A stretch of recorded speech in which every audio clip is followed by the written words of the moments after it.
All right, Dennis, we are live during Collision after Dynamite. We're going to live Awesome. watch Collision, which sadly means I'm not able to see what Tony Storm is saying right now on my TV screen. My biggest regret is not starting the show 2 minutes later, so we'd for sure be able to see this. But we can always go back. She has some words about the tag tournament. Your skulls Of as a course. pearl. Oh, we got skulls. Something about a pearl necklace, of course, from Tony Storm, according to closed captioning. So. We did this once before where we live kind of keep an eye on Collision after the bulk of the developments, major developments take place on Dynamite, and understandably so. Collision's third hour is generally heavy on 2 or 3 wrestling matches, so it's kind of fun to live watch and react as we go. But I want to start with my topic being the world title match in the cage match and the build to that closed out the Dynamite portion of the show that we just watched a few minutes ago. One thing that struck me as I was kind of setting up the live post show here is Hangman Page has great delivery, great intensity. Joe's super intense. It feels like these two want to beat each other up. So I just want to stipulate to the good stuff. What's missing from this for me is that it could just be a blood feud. Like, what about the world title? I think if you have a world title program, you want to include more about why it would be important for Hangman to keep the AEW World title out of Samoa Joe's hands. And I want Joe to talk more about wanting to become the world champion. And this just felt to me like we're just going to talk about how I sent your two guys to the hospital, and I'm going to send you to the hospital. I mean, it's tough for Hangman to end a promo without vowing to maim or kill somebody. I don't think he did that this time. But Joe's promo earlier in the show, he just talked about collecting that tonight would be the down payment by Shibata to get revenge for what he did to Hobbs, and then he would finish off making Hangman pay on Saturday at Full Gear. But does Joe want to be champion? Does Hangman want to keep Joe from being champion? Does he want to retain the title? That wasn't a focus of this at all, and I think it's a lost opportunity to make the match feel not just a cage grudge match, but something that has higher stakes with. The Hangman's legacy, Joe's legacy, Joe near the end of his career, maybe his last chance. Like, there's so many talking points. What Joe wants to do to represent the company in a different way than Hangman. And I'm surprised it didn't cross their mind, or it did, and they chose not to include it. What do you think, Dennis?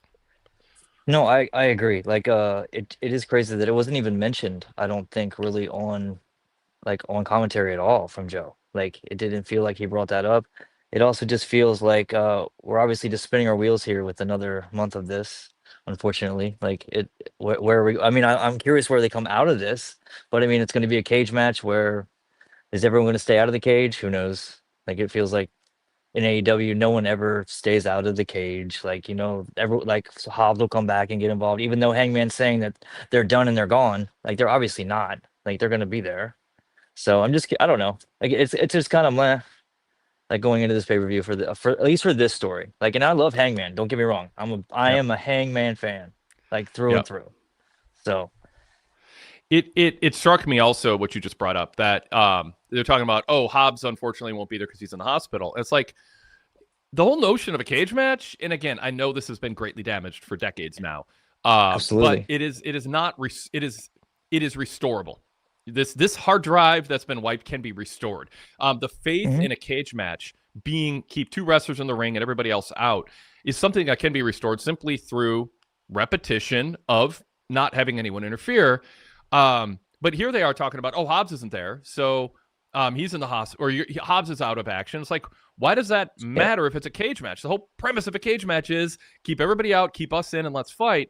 And the spirit of that is lost in the promos. It's like it doesn't even cross their minds that maybe they should sell the notion that the cage match has already taken Shibata and Hobbs out of the equation. Yeah. Right. Which I mean, that's exactly what it should have been all along. If we're gonna fight into a cage, let's talk about the cage. Like, we're coming up on like the beginning of my wrestling fandom, and I remember being an 8-year-old and being allowed to stay up on my 8th birthday to watch the Hogan Orndorff cage match. And I mean, that is one of the most classic cage matches of all time. Like, and it's, and I'm not Hogan's aside all the stuff that's gone down with him, but I mean, just like back in that time, that was a great cage match, and it was built around, no one's coming in. Like, no one's getting out. It is until you escape, of course, because it's WWE rules. But whatever. Like, but it's it's just different. It's different the way that they, it's different the way that they build everything now. Like, it's just, I don't know, and it feels like AEW. I love them. Like they're my home like promotion. Like the only promotion I really pay attention to it, in a great manner. But the every month pay-per-view model is already showing to be an issue with the way that they tell stories. Yeah, you talked about the Samoa Joe Hangman match feeling like an add-on. I'll give him credit. It was a babyface matchup the first time with honor, Yeah, handshake afterwards. The heel turn, created a new circumstance. But what they didn't sell enough, and to me, again, it seems obvious to me, like Joe should be going, you beat an inferior version of Samoa Joe, one who believed in honor and fair play and respecting you and all that. And he goes, and my mindset is different this time. And he can get a preacher mode if he wants. Just don't yell. And just go, you're going to see a different Samoa Joe on Saturday. You can take out Hobbs. You can take out Shibata. Doesn't matter if they're there or not. I am going to be a different beast on Saturday than you saw last time we faced off. I mean, whatever. It's Joe's job to cut a Samoa Joe promo, but I'm illustratively saying those are the points that justify this second match. It's another chance for Joe to win the world title, get the title back. He should be declaring what it will mean if he wins it. He should create this doomsday picture. Politicians do it. They go, if the other guy wins, it's going to be chaos in the streets. Or if I don't win, don't they do that? Then chaos in the streets won't come to an end. Like, you paint a picture to create fear so people go out and vote. And why is that not happening here with Samoa Joe painting this picture of what it will be like if he wins, and it's going to be awful. And he's not looking, to me, like the selling point of this is not just I'm going to beat up Hangman. No, Hangman's going to beat you up. That's just so basic. Let's take it to the next level and say, if I win, these horrible things are going to happen to AEW. And I know, like, John Moxley sort of did that. It was, in his mission against what AEW had become and all that. But like, Joe was a different beast, and his inflection and preacher mode, he has in him top tier heel promos. And we didn't get that. We've gotten some generic local sports stuff. He's not really taking into context he's not presenting in his interviews the context of this match. There is so much more, so that this doesn't feel like what you said, Dennis, which is, the monthly pay-per-views are spread thin. This could have been a match with a build where people go, thank God there's monthly pay-per-views, because they made me want to see a rematch that I didn't know I wanted. And I don't think they did that.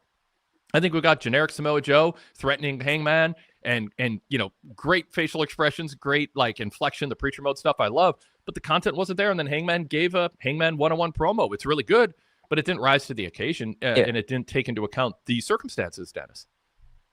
No, it didn't. And then, he did actually pretty much threaten to kill Joe in the end, right? When he said, remember the last time I was in a cage match? Like, the whole thing was so he kind of did do that in the end anyways. So just without saying the words, which, I get it. And again, huge Hangman fan. So like, don't kill me in the chat. Like, I love Hangman. Joe is a, he's a legend. Like, it's amazing that he's here. He seems like he's having a lot of fun. And that does come through. Like, I do like that, but it does just kind of feel a little bland, and like we're spinning our tires. And I get it. We're missing Swerve, we're missing Osprey, we're missing MJF. Like, there's a big list of people that we're missing right now on the shows, but you can do better with what you have as well. Yeah, Jason Paul and I on the Wade Keller Pro Wrestling Podcast flagship yesterday, we talked about kind of who the top 6-7 wrestlers are in AEW, and 3 of them are missing. You just named them, Dennis. And then we went into kind of got almost around 12 wrestlers, and by the end of the conversation, I was kind of like, and I think the 12 included like Jay White. Some people weren't around, like Jay White, but there are 5-6 wrestlers who this can be an opportunity. I use NBA analogies a lot. You can use NFL and whatever. When a player goes down and a bench player is not getting a lot of minutes, can step up and earn more minutes. And so when you have, it can be exciting and an opportunity. Like, Stone Cold Steve Austin would not have happened if Bret Hart was still around and Hulk Hogan and Randy Savage were still taking up TV time and all that. Like, and Kevin Nash. Absolutely. You need sometimes the big breakout opportunities are because wrestlers are injured or out filming a movie or whatever. And we're not seeing that with the depth that of talent that we have. And again, I'll leave that to the flagship discussion with Jason. Everyone can check that out. It was good. It was good. Yeah, check it out. Thank you. Yeah, it was free for everybody. Search Wade Keller in your podcast app if you haven't yet. subscribe to the Blue Logo Show and talk a lot of WWE, but also a lot of AEW.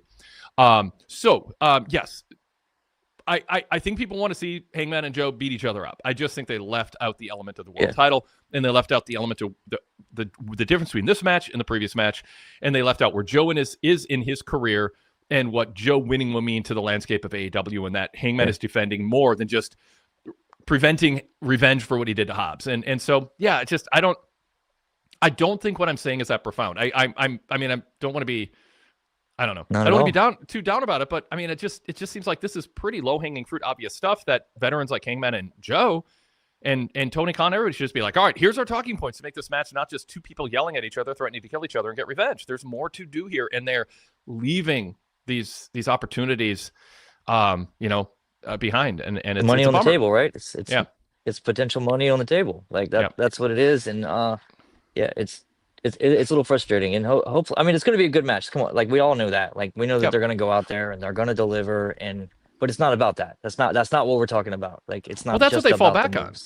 That's the fallback, and it is a crutch to go. You know what? Our show's going to be good. It's going to be a violent, because Excalibur at the end, he's emphasizing, the level of violence both of these men are capable of. Well, yeah, that's like, duh. Yes, of course we know. Like, that's your selling point? Like, shouldn't the selling point be Excalibur saying at the end, world title? What will happen to AEW if Samoa Joe becomes AEW world champion? How will the landscape of this company change if this version of Joe wins? What will happen to Hangman, who has had setbacks? You don't want to say he's emotionally fragile. People know his history. There's a way you can talk about, Hangman can fall apart and go to a dark place if he comes up short and he wants it so bad.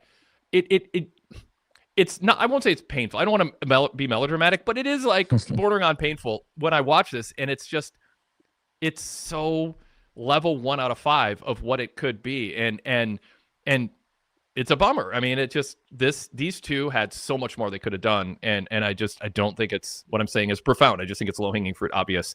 And even Excalibur, I mean, should have brought something more than these two are so violent. It's like Blood and Guts was violent. I mean, you're not going to top it. And one more thing, Dennis, too, is what you want is the world title matches to always feel like a level more than everything else. And they have they've brought this to just the baseline of, it's going to be a good fight and you're going to like to see them beat each other up. That's a baseline. That's a given. You want to raise it above that and protect the world title matches as something significantly more important. And they just didn't do that here. Right. I agree. And Excalibur, he can't sell a pay-per-view. Like, come on. Like they lost that like when Jim Ross left. Like and Jim Ross wasn't doing the greatest of that when he was at the end of AEW. So yeah.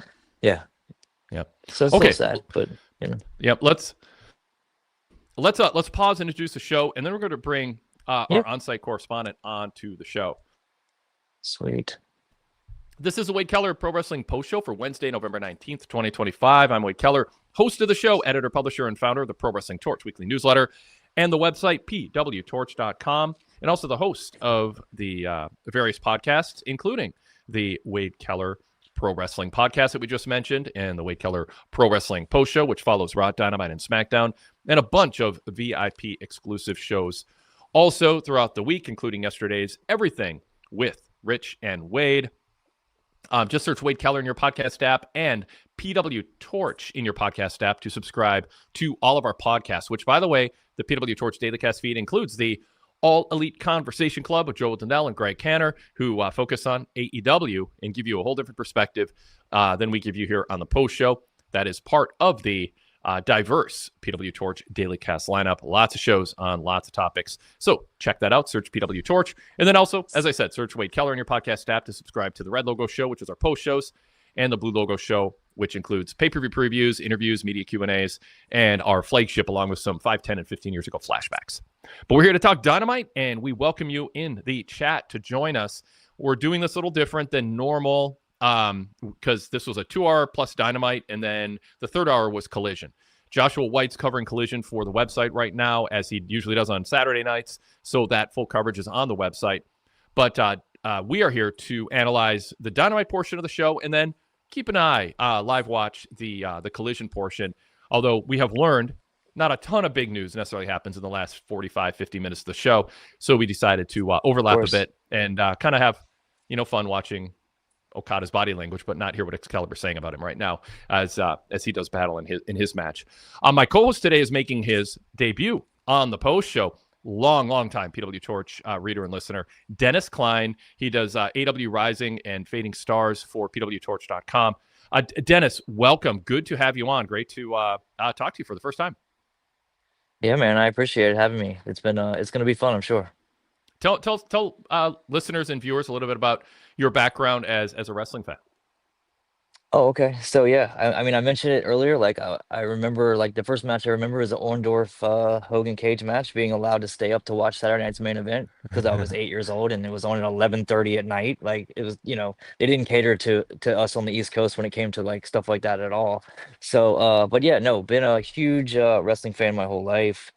More of a NWA, WCW fan growing up, other than Bret Hart. I'm a huge huge Bret Hart fan, and then loved WWE and WWF. Was really fun. And then as my son grew up, he lived through the whole John Cena era, like all of the horrendous John Cena stuff that, where he was just booed by all the adults and cheered by the kids. I took him to plenty of shows where he was there with his little high pitched voice, clapping and cheering and having fun, and all the adults are booing around him. But it was fun.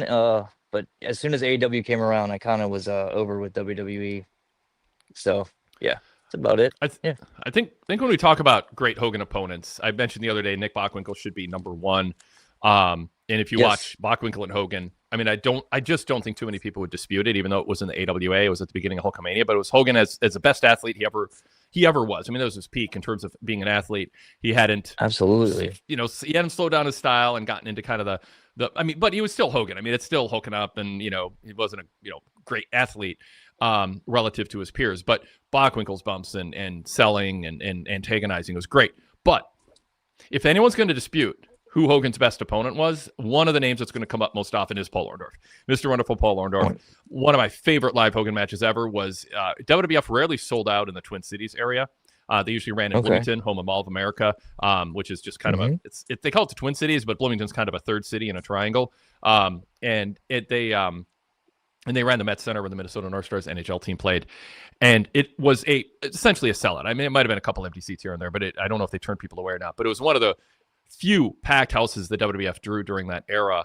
And it was just an amazing atmosphere. And Orndorff on the microphone and the history of Hogan was so great. So that is a great introduction for you to, big time main event feud blow-offs and cage matches. Yeah. Yeah, no, it was a lot of fun. And then right after that is when the Hart Foundation starts becoming what they become, and the Bulldogs and all of that's going on at the same time. Like, which Pac, has anyone noticed that Pac looks like the Dynamite Kid right now with that setup with the gear and everything? Like, that's what it feels like to me. Very aggressive. Everything reminds me of Dynamite Kid right now with Pac in a good way. This might be my favorite Pac persona right now. Absolutely. I think he was born to be an intimidating alpha, and in WWF, WWE, we're talking about 80s WWF. In WWE, Pac, he was seen as too small in a cruiserweight or whatever. Too small. He never, it didn't work. In AEW, it doesn't matter. I mean, the size is not as important. They don't have a bunch of giants walking around, lumbering around. But he's still, he's been injury prone or just not available. And a lot of things have derailed consistency and momentum with him. But I thought the vignette tonight was good. I think his delivery is intimidating. It's so good. And I think he's elevating himself where more people are starting to see what I wasn't the first, but like, I think a little bit ahead of some people. I'm saying, I think Pac can lead the Death Riders if Mox breaks free or is kicked out. And it was, if you know what Pac's been up to, you're like, I don't know about that. But if you watch him now, the new look has grown on me. But he has a different kind of sinister confidence to him that I think is the real him coming through. Dennis. Well, and I'm hopeful that he's that all of the visa issues and all of that's over, and we can get him consistently. But one little thing, like that I noticed was, did you notice Pac is in black and white, and so is Claudio, and then Mox is running around in black and red. So maybe a little interesting, a little something. But no such thing as I like little little weird things like that. So like, but no, tonight Pac was great, and I think that he's probably going to destroy Darby this weekend. Like, Darby can always take a loss, like, and it would really put Pac over and have one up on Mox. if he beats Darby after everything that Darby did to Mox. Yeah. Well, Yeah. I love the idea of Darby show up, but answer my question. Can you show up without weapons? Because you you cannot compete against me if you don't have weapons. If you don't bring all the stuff you normally bring, cattle prods and all that. I love that, and I mean, it got me more excited for the match because I'm a fan of matches without weapons, and I want to see Darby and Pac go at it. I think they can have a really good match, but sometimes it can just be a crutch to have just weapons that you pull out and use. So when Darby can go, like that's the other thing is Darby can actually wrestle. So like I think that it'll be a little eye opening to people that have only watched AEW for the last year and a half to know that if Darby gets in there, he's going to be able to go. Like, which is really I love Darby as well. So yep, absolutely. Yeah. Well, let's go ahead and bring our on-site correspondent who attended in person today. Taylor Haley is joining us. Taylor, good to have you on the show. Thanks for you left the show early, so we appreciate you prioritizing us right afterwards. Yeah, no problem. How's it going, Wade? Nice to meet you, Dennis. You too, Taylor. So Taylor, you are another PWTorch contributor, author of the matches of the week and the promos of the week. What do you think of what you saw tonight? What stood out as a highlight from in the building, which it's always a different experience than on TV. Yeah, I mean, I'll say right off the bat, Ricochet was getting booed out of the building. I was on the floor. I was sitting on the floor. I couldn't even really hear what he was saying at one point. So that was cool to see. Yeah, but overall, I thought it was a classic show before a pay-per-view where a lot happens, but really not a lot happens. You know what I mean? Yeah, exactly. Yep. But yeah, no. Overall, I thought it was a pretty solid show. I mean, they always put on a good show in Boston, and the crowd's always hot, so which always, makes the experience a little bit better. Crowd was hot. But I totally agree with what you guys are just saying about Pac. I thought he's been on another level.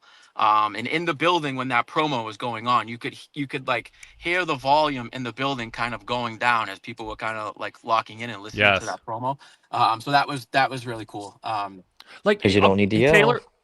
Taylor, Pac might be the number one person, and I got to think this through a little bit, but he might be the number one person I'd want to walk with down a very dangerous street in a city.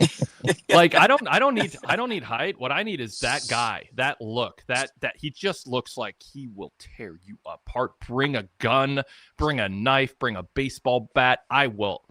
You will be in a pool of your own blood. Like he has that believability. I mean, who else comes to like? I mean, you can make an argument. Obviously, it's subjective. Who would you rather have protecting you walking down a dangerous street at 2 a.m.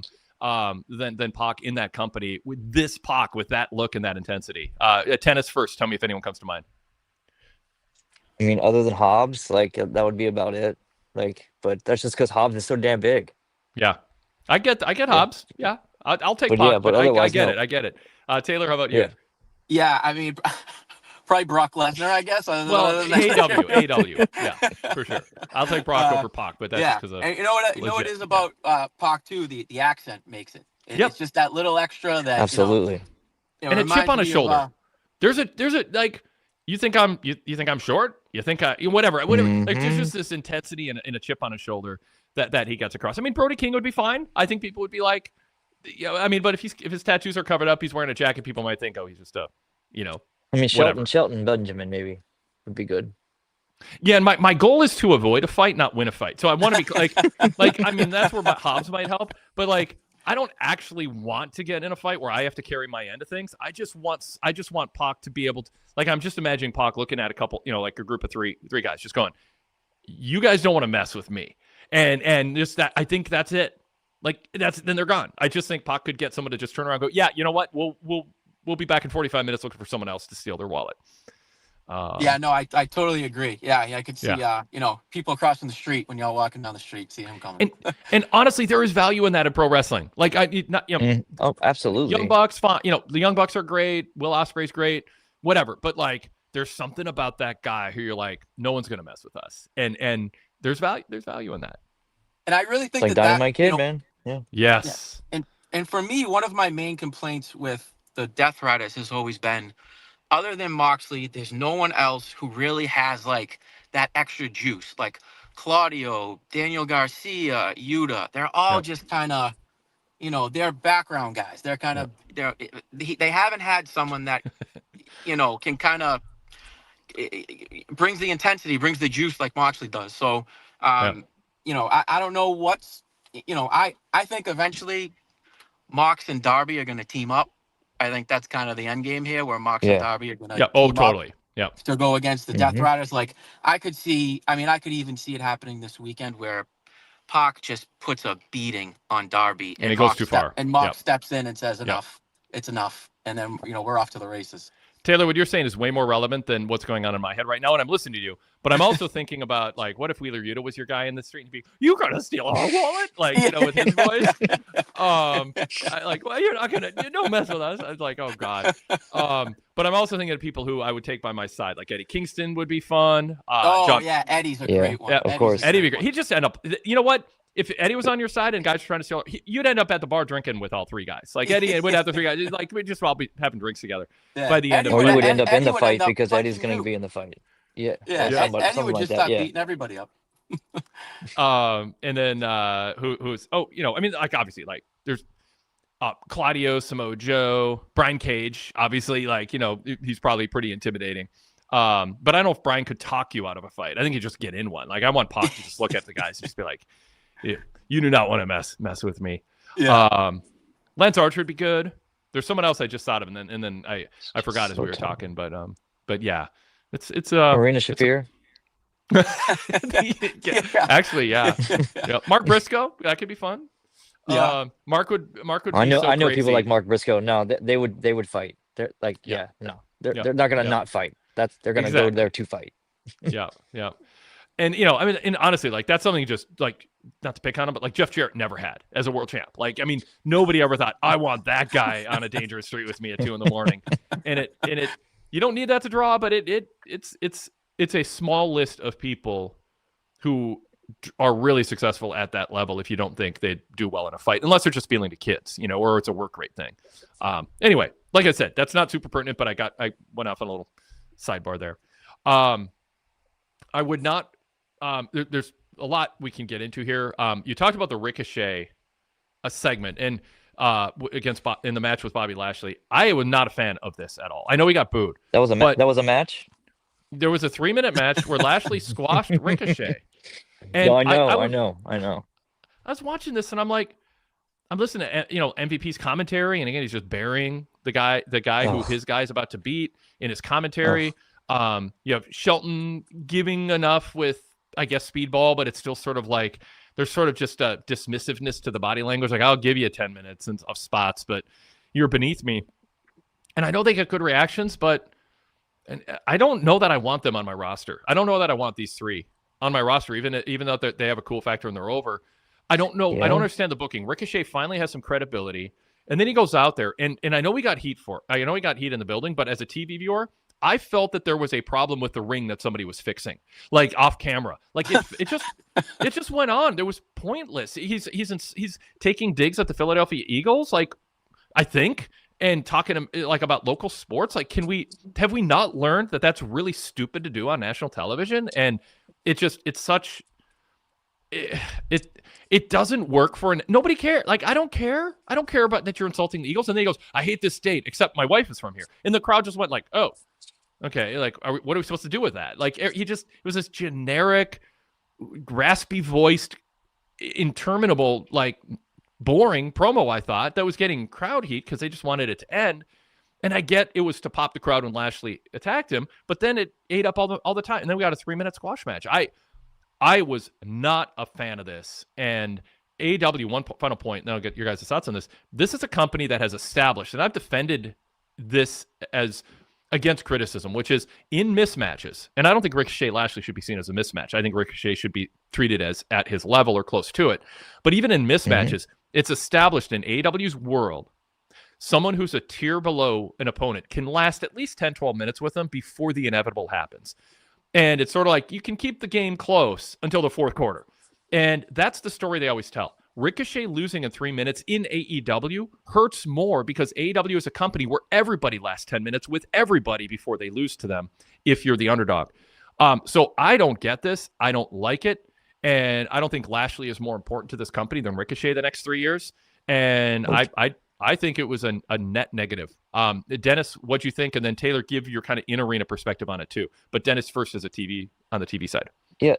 So I thought Ricochet was injured. Like I just thought he was injured, and they're just trying to get through this match just for whatever reason. Like that's what I thought at the beginning of the match. Like, and then on top of it, how are you going to be an Eagles fan and start talking crap to Patriots fan? Haven't they been the greatest football team in the last 20 years? Like it just makes no sense. Like first off, I can confirm. And then I can confirm that. Yeah. And then you're doing. I mean, I'm a Ravens fan, so but still, like, anyways, like you're just confirming like the like 90% of the country doesn't care. Like I don't care that you're doing that. Like it does not matter. So and then not only does Lashley beat Ricochet, he destroyed the whole demand. Like all of them. Like what was that? Like you build them up for months and months in this feud with them, and then obviously right now they're done. Like it's like I mean you just squashed them and made all three of them look terrible. Like all the work you did, and I agree. Like over the next 3 years, I mean Lashley could have a good run of the next year, but that's probably going to be his max out. Like he's not going to be there long term. He's what 50? Yep. He's 49 going on 50. Yeah, like or some would say 49 going on 49 going on 40 the way he looks, but yeah.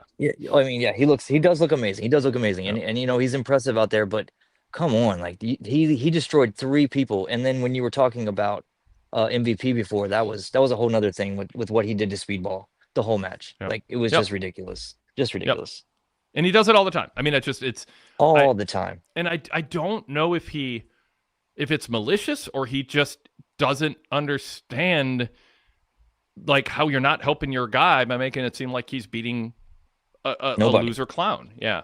Now, Taylor, I know you can't speak on the MVP thing because you're in the building, but tell us how you experienced the Ricochet Lashley match differently, because obviously the crowd sometimes crowd reactions can be justification in the back for bad booking decisions, because a wrestler who no sells who looks badass and no sells is going to get over, and fans are going to cheer for the badass, but that doesn't mean it's good for business. No pun intended here. And I just would say they are getting over, and they're doing it at the expense. The price that the cost to AEW is more than the benefit they're getting out of it by far. Yeah, no, I totally agree. I mean, so in the building, as soon as Ricochet's music hit, the boos started. Yep.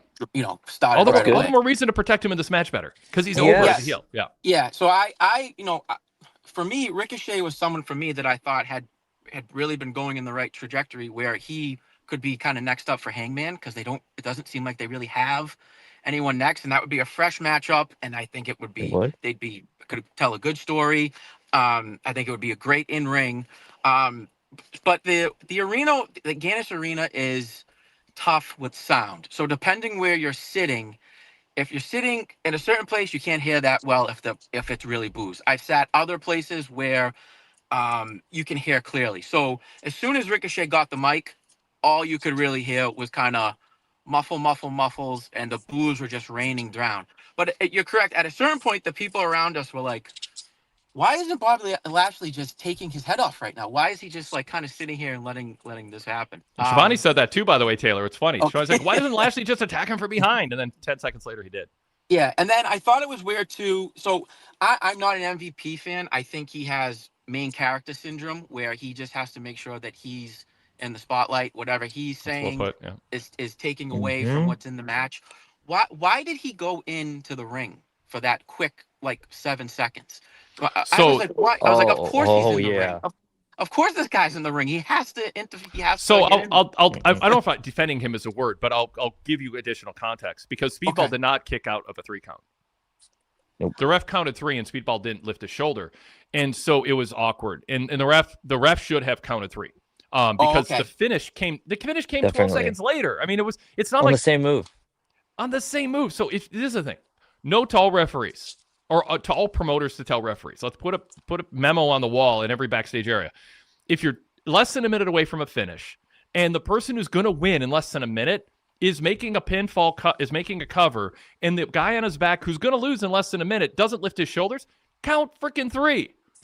I mean, like, there's nothing to be lost here. It just blows my mind that and again, maybe Speedball's supposed to kick out, or maybe he wasn't. It doesn't.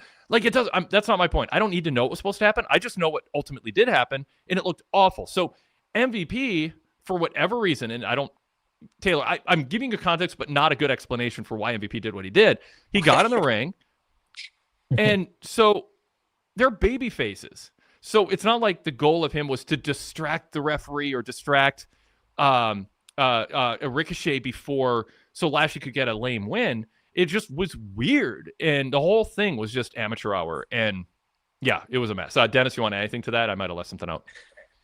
No, you got it all. It was really, really weird. And then he berated the ref afterwards. So it like MVP had a horrible night, like just a horrible night for me. Like it was bad. And honestly, he usually does. I mean, I'm sorry. This is true. This is true. I'm just, I know, I was saying it for a few weeks before it was kind of, I don't know, before I think it landed with a lot of people that his commentary was so counterproductive, offensively so to me as a viewer who believes everyone should be working towards a common goal and be smart enough after all these years in the business to know what you do to reach a common goal and not undercut and sabotage your product and your own people. I mean, MVP's not trying to sabotage Bobby and Rick and Shelton, but when he demeans his opponents like that and just laughs at them as if they're just garbage, then who are they beating? They're beating nobody. I mean, it's just I'm flabbergasted at it. And I honestly, Tony Khan should either take them off the air. I mean this. He should take them off the air, or he should talk with them. Don't be intimidated by them because they're getting pops. They're getting pops because they're plowing through. They're taking advantage of Tony Khan, and they're not playing team ball here.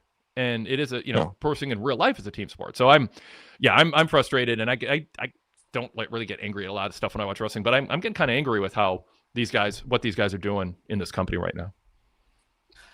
Yeah, no, it feels like I agree with that. Sorry. No, go ahead. Go ahead, Taylor. No, go ahead, Taylor. Go You're ahead. good. I will break the tie. Taylor, go. It's like two people at a four-way stop who no one's driving. I'll decide. Taylor, you drive. Yeah, no, I totally agree with your sentiment there.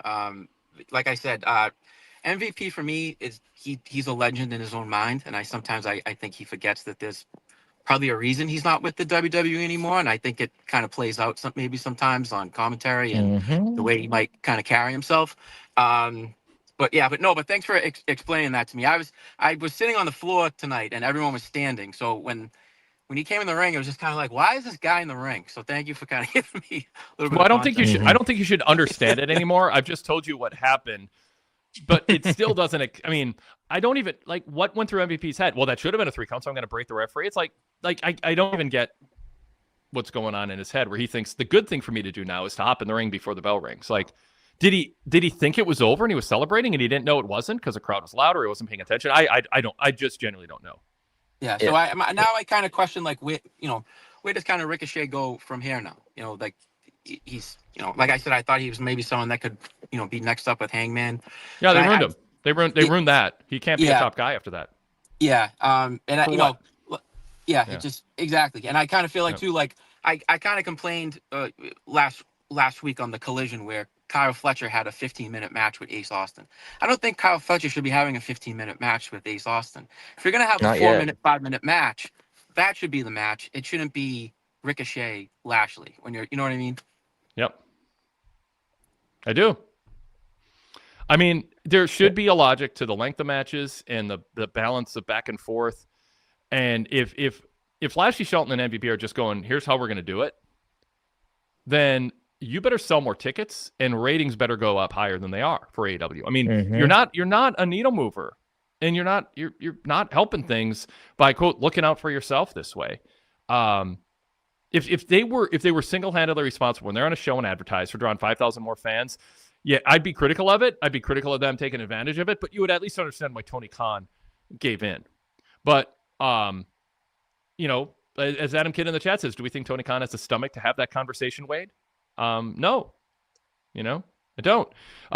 Derek Mitchell says, yes, Wade, Tony Khan has shown the grapefruits to confront the Herd Syndicate. And Adam Kidd says, yeah, Tony wouldn't confront Riho. And Derek Mitchell says, to be fair, it's easy to assume why MVP isn't in WWE because of things that he caused, but it's two sides of the story. Yeah, there's two sides to stories, but sometimes one side is a lot more right than the other. I'm not saying that's the case. I'm just saying in general, this whole every side has two equal sides. No, but both sides should be heard. I mean, that's fine. But sometimes the team you root for isn't in the right, and it's okay. It's okay. But rarely in a situation in Derek's defense here of his point, rarely is one side it's all one side's fault. Like sometimes it looks like it's their fault, but you need to know the context and the history. So I don't want to belabor that point, but I think it's fair to look at what's happening here and then the disputes that MVP had with what was going on in WWE and go, I could imagine WWE management going, we can't get through to this guy. And he doesn't really understand what we're doing here. And we don't need the headache, and that's their prerogative. No one's guaranteed a job. It's whatever. So, all right. Taylor, what's the reaction to Jon Moxley right now? If you can pick that out from the story they're telling, because the announcers all add to this. Danielson noted Moxley tapped out at Blood and Guts, and then Excalibur said, Moxley's been on a losing streak since losing to Hangman Page. What did you pick up on, if anything, from Moxley's body language, his demeanor, his interaction with the crowd reaction to him? Is there a sense that people are sensing, or Moxley is trying to draw some sympathy from the fans, or is he just same old Moxley and they're not to that chapter yet? So from in the crowd, the way he was acting towards the crowd, it was kind of same old Moxley. I think he's kind of ramped up the intensity a little bit, trying to overcompensate for the losses. Mm-hmm. A lot more yelling at the crowd, a lot more middle fingers at the crowd. I thought his entrance had a little bit more tonight. I don't think they're there yet with it. That's kind of the vibe I got from the crowd. And I think everyone was in that match was just kind of waiting for the moment where someone got him into submission. So, and then once he got in that submission, the place kind of, went wild. Yeah, interesting. Dennis, what do you think of what they're doing with Moxley and Pac? We talked about it a little bit there, but do you like the table setting for what we think is where things are heading with which is Mox and Darby teaming up because Moxley thinks Pac took things too far?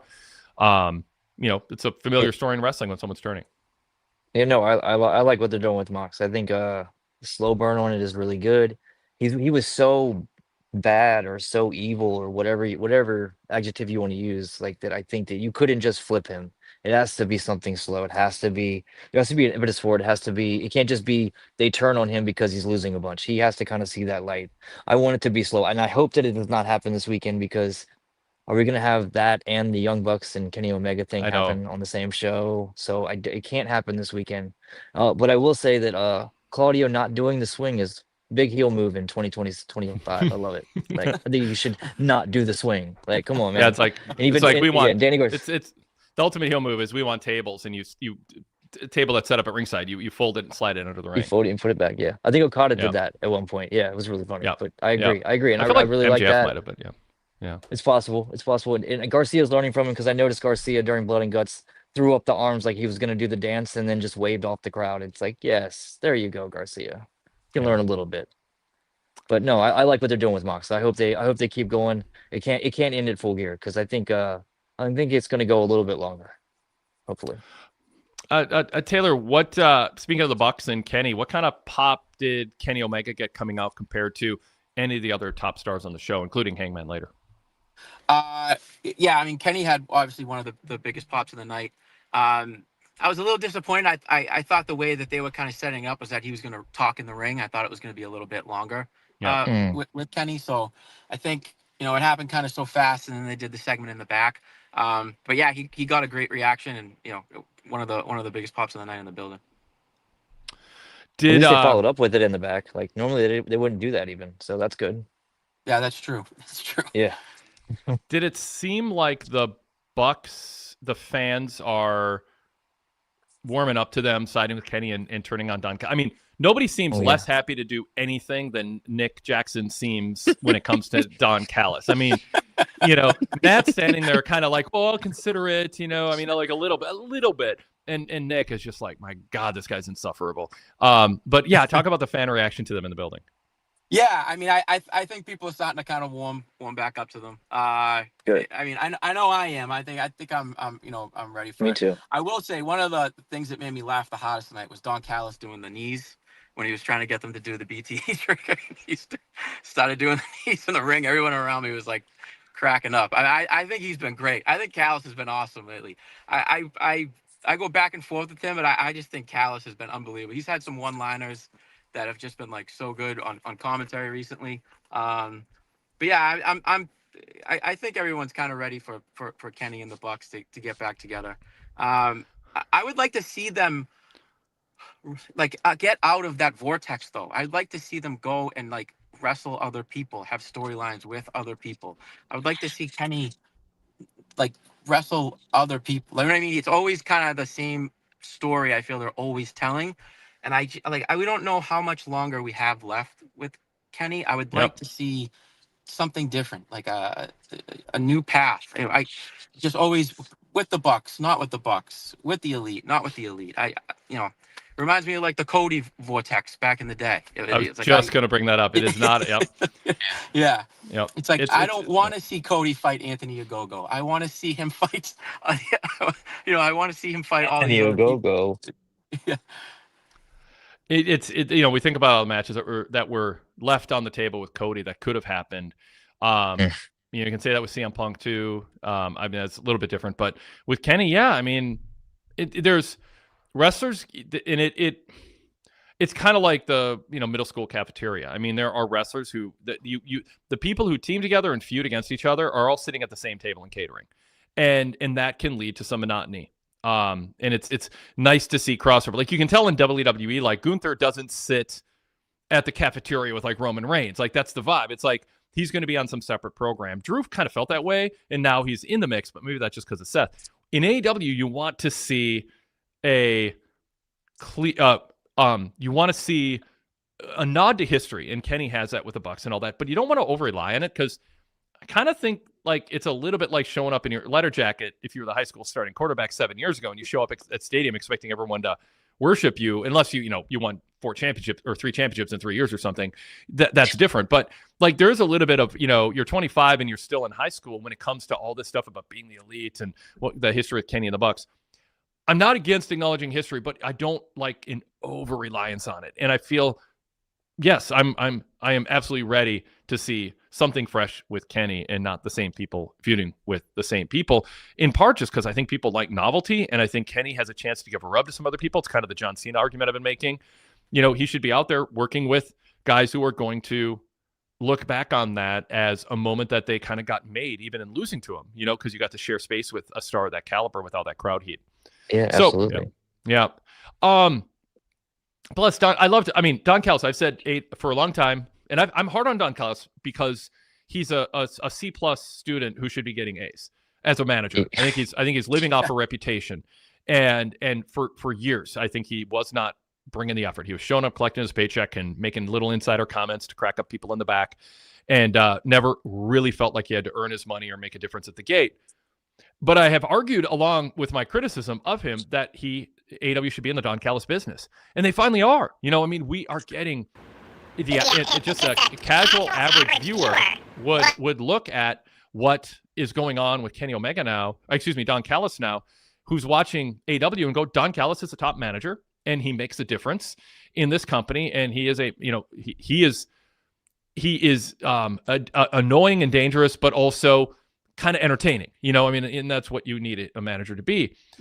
So Callis tonight telling the Bucks, who didn't embrace him and just say yes, threatening them, going, I'd hate to see happen to you what happened to Kenny Omega. I mean, that's hardly a way to earn friends, is to say, if you don't become my friend, I am going to, end your career. But it is very heelish of him. It's also perhaps too much of a tell, because I'm kind of chuckling at it, but I would have argued against that at this stage from Callis. I think what you want Callis to do is butter them up in a way that is so saccharine, it's so syrupy, it's so over the top that fans are going, you're not buying this, are you? But you fear they are. And I wish there's a little bit more of a distinct contrast between Matt and Nick, where maybe Matt is a little bit more into this and Nick is kind of like, come on, bro. I think they could be a little bit more clear. I think they're a little bit all over the place, and it's a little fuzzy around the edges in a way where I think there's room to be more distinct in terms of in portraying Callis as smart enough to not think he's going to win over the Bucks with "You better be my friend or else." I just don't think we're at that stage yet. What do you think, Dennis? You're muted, Dennis. By the way, if I don't know if you can unmute, click the. Oh, there we maybe. go. Yeah, there we go. Cool. My bad. Yep, no problem. Yeah. Go ahead. So, it feels like this the Bucks turn has been a while coming, just because if you pay attention to the being in the elite page at all, you could see this coming from a mile away. So unfortunately, because of their side work that they want to throw out there, like they're just giving away stuff for the national television like audience. Like it's kind of frustrating in that aspect that they haven't learned yet to not kind of do stuff like that. But yeah, it's I really I don't think anyone thinks that they're gonna go with Callis, right? Unless that's the big swerve, No. bro. Like I mean, I worry about that. I just don't think anyone thinks that. People are saying it's so obvious, and I'm like, well, it's pro wrestling. When they hit you this hard, it's not because it's inevitable. It's because it's a misdirection. But in this case, I just think they're just not. I think they're just telling the story in a bit of a ham-fisted way. Yeah. No, I agree. And I think they're going to go back with Kenny, and I think they want that nostalgia stuff. And I wonder if it's because of Kenny's health. Like Kenny can't go the way he used to. Maybe you stick him with six mans with the Bucks, and they're crowd pleasers. They're the openers at the pay-per-views, and everybody cheers them and those types of things. And maybe Kenny needs that for a year before he can come back and really do anything. Yep. Because I think he came back too soon. And that going back to your thought, that's the issue. Going back to one of your thoughts about, I thought Ricochet was injured. I was thinking maybe Lashley had something wrong with him, and that's why Ricochet did 7 minutes of talking, and Lashley can only kind of run and spear someone, but couldn't do much. And I didn't. The match wasn't long enough to even figure that out, but it felt so like weird that So and honestly, sometimes it is. You want to protect somebody in a 6-man if they're a draw, and they're a legacy star, but they you put them in a 6-man if you want to protect them and save the singles matches for when they really count. Yeah, and you have those belts. Why not put them on somebody that's gonna do something with them a little bit? Like, well, I mean, why not? We have so many belts, and we're about to have one more. So let's make a few of them mean something. Yeah, Zach Barber, by the way, is mad at me going in over reliance on history. Yeah, you can if it means you're just incestuously wrestling and feuding and teaming with the same people forever. I want them to acknowledge history. I don't want them to use it as the be all end all crutch year after year after year. Break from it more often. But I qualified my comments, Zach. You know that I said I'm a fan of acknowledging history, but it shouldn't be the only thing you do. Zach adds, Kenny and the Don Callis family is an eternal war, but yes, Kenny should have other feuds. So we're on this. Sometimes we're on the same page, even when you think we're not. Taylor. So jump in on this conversation. Yeah, I mean, like I said, I just feel like, and to go with what Dennis says, maybe it is it's a Kenny thing where he can't go full go right now, so he needs those the 3-mans right now. But a part of me almost feels like I guess I'd rather have Kenny in short spurts than Kenny, more in the 3-mans that we've already seen. I guess I'd rather him save what he's got for the bigger stage matches and kind of make him like, the big stage guy. He comes when it's the big, like the original 4 pay-per-views that AEW used to have, and he comes all in, he comes all out. Yep. Make him more of like a special attraction than Roman Reigns, Brock Lesnar. Exactly. Make it an event. Like when Kenny's here, it's an event. It's not it's not another trios match, which we've seen. You know what I mean? They did a 7-match series with the trios. So we've seen the trios before. Yeah. The idea of hiding somebody in 6-man tags but making them feel like they're just part of the wallpaper and the woodwork doesn't have as much power. Now, Kenny did not use his early years in AEW to earn Roman Reigns, Brock Lesnar's stature in the United States as a weekly national TV centerpiece star. He didn't. He came out like in a nice suit jacket tonight. Because he's got the rep for. I've harped on him and others have for showing up like he just rolled out of bed or got back from the gym and is all frumpy and wearing sweaty, worn out clothes that you should donate to Goodwill. He looked classy he took a little effort, so that's good. His promo was as generic as it gets backstage, but I'll take it in the sense that it was a controlled environment. He wasn't standing in the ring being awkward and weird for 3 minutes. He just cut a basic promo. And I mean, I think it's okay if that's not your specialty, but I think you want to pick the environment that works for you. Pac is great in the vignette.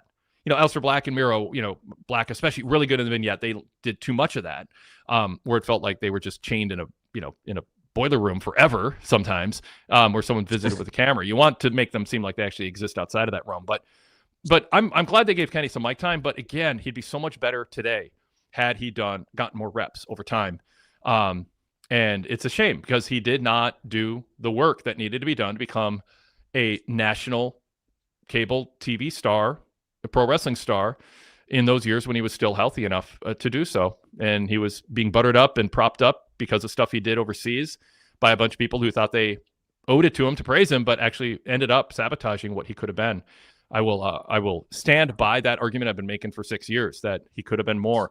But, he acted like he was all that and had nothing to prove. And it should be your pleasure to pay to see me instead of I need to earn it and show you who I am and build on it. Well, it's a little like Okada. Yeah, Okada's actually, yeah. The caveat with Okada is like he's there's a joy of performance and he's having fun. But no, you're absolutely you're totally right.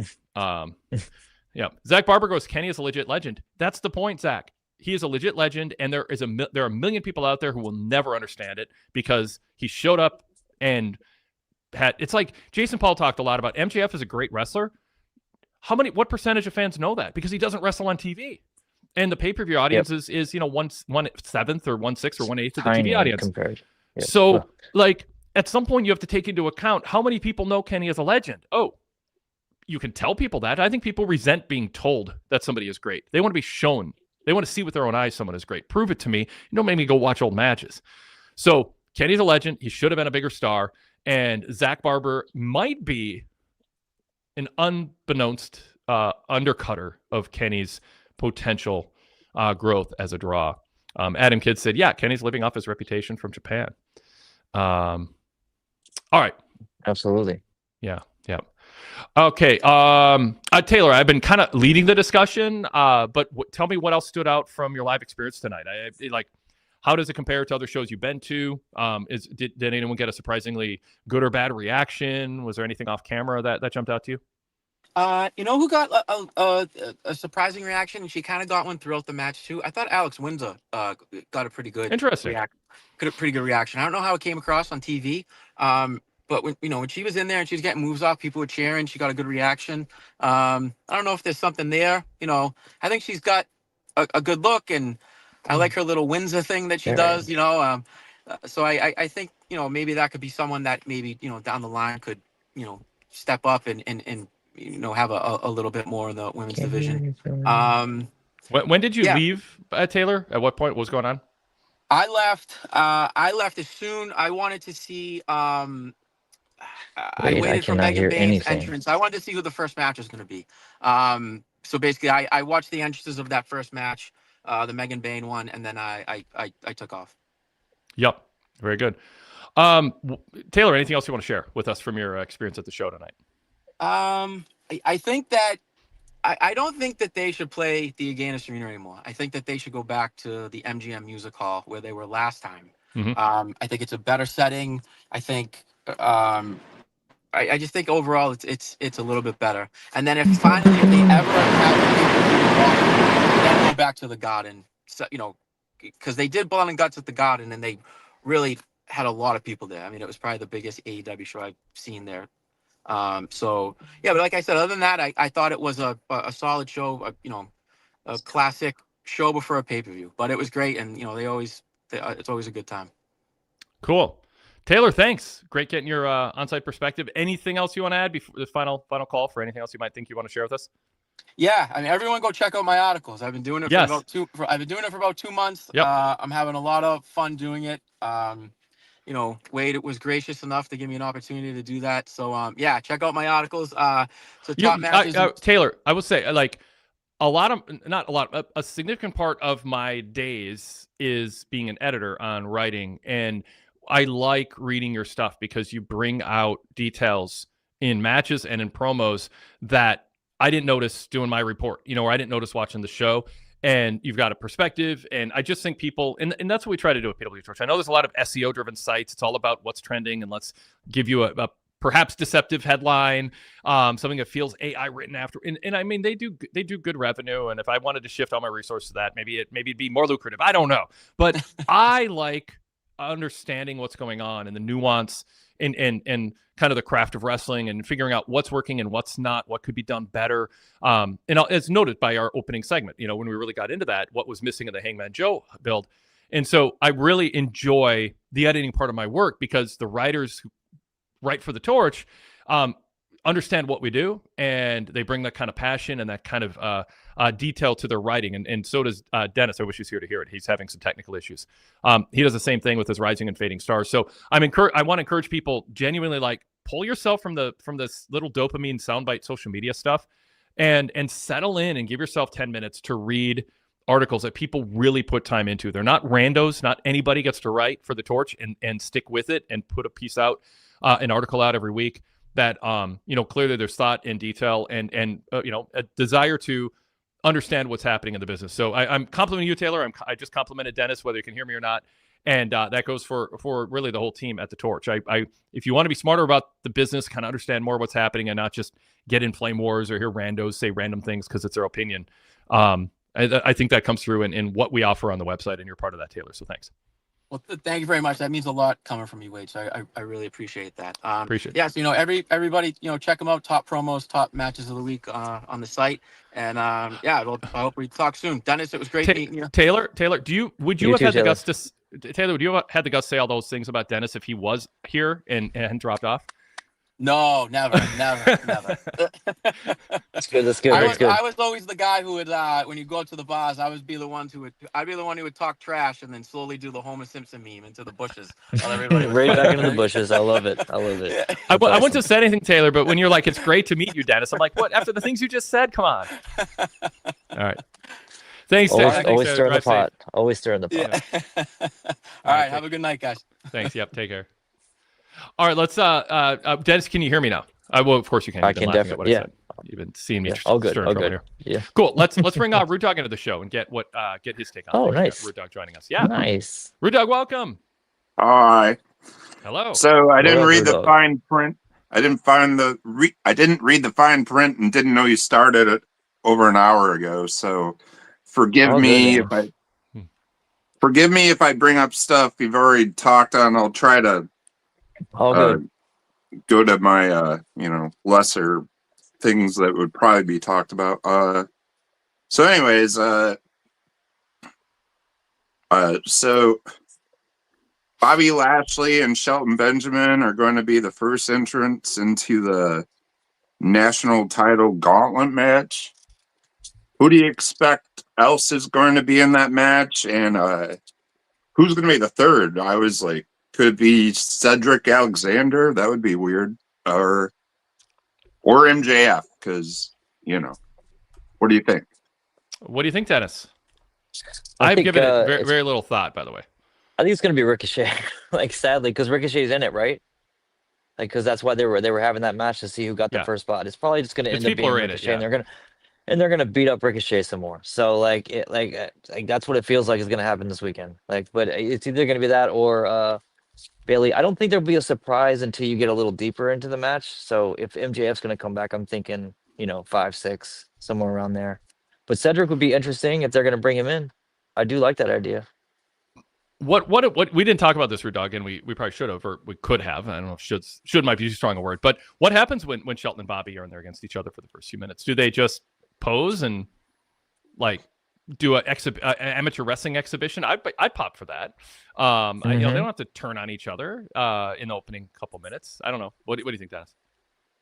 No, I think that's what they're going to do. I think MVP brought that up last week. He said that they were going to be 1 and 2, and they were going to show everyone why they are the greatest. Blah blah blah. Whatever MVP was saying. So kind of tune him out sometimes. Yeah, I wonder what that ultimately adds up to. What does that even mean? Yeah. I mean, I like the amateur wrestling thing. I think that would be very interesting. It would be completely different than anything else that's going to be on the entire show if they just broke out into that. Yeah. So I like that idea. But in terms of other wrestlers, I mean, the story they're telling is probably Lashley becoming national. It's Bobby champion. Yeah. And so it's just going to be kind of filler unless they introduce the first opponent for Lashley, so a heel opponent who's going to take on Lashley. Now, MJF would fit storyline-wise in a way, even though that story is more abandoned than left with a cliffhanger. There's history there I guess they could draw from if they just want to do, MJF going after Lashley, but I don't know. Rudog, do you have any names that come to mind? We can give thumbs up or down to our thoughts on it. I mean, I thought MJF, because it's in, his area. I mean, he's from on Long Island, but, Jersey's not that far away. So I feel like it's a show he would want to be a part of. So I think he'll be in there, but yeah, I guess we'll see. No, I mean, it definitely could. It definitely could. He'll get heel heat there. So I mean, it would work because he craps on Jersey whenever he can. So it would work. Yeah. Right. Cool. What else, Rudog? And I'm still contemplating going to the show or not. Since I live in Jersey, I probably will end up there, but just wait to the very last minute to try to get a cheap ticket. But smart man. but one thing I'm really disappointed in is how they're wasting Okada and Takeshita. Like, I thought that was going to be a match for sure, but now they're just going to be on the tailgate brawl or whatever, like as a tag team, just like keep kicking this can around for this match to finally happen. And that was like one I was like banking on to be really into. And it seems like there's other talent on the card that's like kind of just in ho-hum matches. Like, do you think they have like a good card with the talent they have for Full Gear? It's an ensemble show. I mean, I think that's what Jason Paul and I talked about on the flagship yesterday. There's not, I mean, Hangman and Joe's a top match, but not by a particularly wide. I don't think there's a wide gap in who people would rank the top two matches. Like I put it better with Jason. I think most people go, clearly the world title match with Hangman and Joe's the top match, but it's not far and above whatever their number two pick is. And I don't think there'd be a consensus for the number two. I think for some people it's Darby Puck. That's probably mine at this point. For some people it's Fletcher Briscoe, and I could get that, or Kenny and the Express against the Bucks, and Josh Alexander. Some are going to be into Statlander and Mercedes. I mean, it's an ensemble of possibilities. Some might really like the Casino Gauntlet concept, and they're really into Bobby Lashley and Shelton. So it's okay. I mean, it's okay, but yeah, my God, Okada and Takeshita in a CMLL World Trios title match on the pre-show. I mean, I'm not saying it jumps out to me what match I would bump in order to put them on the main card. I guess the women's four-way to get an advantage in the pick your stip for the semifinal match. That feels like a pre-show match to me. And I think once you put Okada on a pre-show, you've further defined him down in a way that undercuts whatever hope there is of him being a draw. It chips away at a little bit. I mean, Okada can step up, and when it's time, people who are Okada fans will be into him. And I don't think he's dead as a draw, but having him on a prelim show where it's, Big Justice and QT Marshall and Rocky Romero and Trent Beretta and Max Caster and Austin Gunn and Big Bill and Brian Keith and Truth Magnum and Mascara Dorada. And then it's like Okada and Takeshita. It's like, who does not belong in this picture? It's those two. Yeah, absolutely. And I think they're waiting for everything to flesh out in Japan, because it's obvious that Okada still has some star power with what he just did with helping sell out that Tanahashi final, or his final match. So yes, and I wonder if they're waiting on that and waiting on Takeshita and him to defend. I don't know, maybe to lose that title. Hopefully not that long, because it would be great to see them fight before then, because I mean, they've been building this, I don't even know for how long, but it feels like it's been on pause for about a month. Yeah. Zach Barber says having Okada, Takeshita, and Echizero against Dorada, Mystico, and Yan is hardly a waste. It's not a waste to have them against each other. The argument is they should be on the main show, and maybe the women's four-way should not be. That's your. It's. I mean, I guess I'm not the CMLL World Trios titles. I would argue it shouldn't be acknowledged by AEW. or if it is, it should be in passing on commentary, not something featured on your overly long bloated pay-per-views. Yep. Yeah. I don't think there's enough positive. There's too many belts, but I don't want to rant about the obvious. That's talking about low-hanging fruit. That's low-hanging fruit to rip on that aspect of AEW. Rude Dog, what else for us? Yeah, I know. So many belts. I didn't even know. Did Mercedes win another belt tonight at the end? Like, or did she just get confirmed as like not the interim champion? Like, it's so confusing to figure out this belt situation across the board, but especially with her. So we were live podcasting. So you tell us. I guess she did. Yeah, I'm looking at. Mercedes won the ROH Women's TV title. Yes. So is that 13 belts then? But it gets absorbed. The interim title gets absorbed into it. So if you're counting, that's a good one for the people who are very sticklers for this. She is, as Zach Barber says, she is the undisputed ROH TV champion now. Exactly. I don't think it should count as another belt. I mean, I'll just. She's going to carry both belts, though. You know, she's going to carry both of them still. Oh God. It's like you just know she is. Yeah, I think you're right. Yeah. Okay. Well. Yikes. And then, all right. So, different subject. I mean, are they just trying to make it blatantly obvious that the Young Bucks are turning babyface again with back with Kenny Omega? Because, to me, it just seems like what are we doing here? Like, it's just like it seems so obvious that it's almost too obvious, but I'm not sure. What do you? Yeah, think? we joked earlier that everyone's like, you're a fool if you don't think it's obvious the Bucks are going to join Kenny, and it's like, but then you're also a fool if you don't consider the possibility that it's a it's a swerve. It's part of the swerve culture. We're going to make it seem obvious and do something different. So it's a misdirection. And I mean, I think it's obvious and also very, very, very, very likely the Bucks do not join Don Callis, but it's pro wrestling and they're so heavy-handed in showing that hand that it almost feels like they, like you say, are they up to something? Because you would think they would add a little more drama. And that's why I said earlier, I would like Nick to be not enamored, like totally just finds Don Callis insufferable. But Matt's kind of like, I don't know, this could be good. And, like just a little bit of that. And then in the end, Callis does something where Matt's like, okay, I was wrong. You woke me up from that stupor.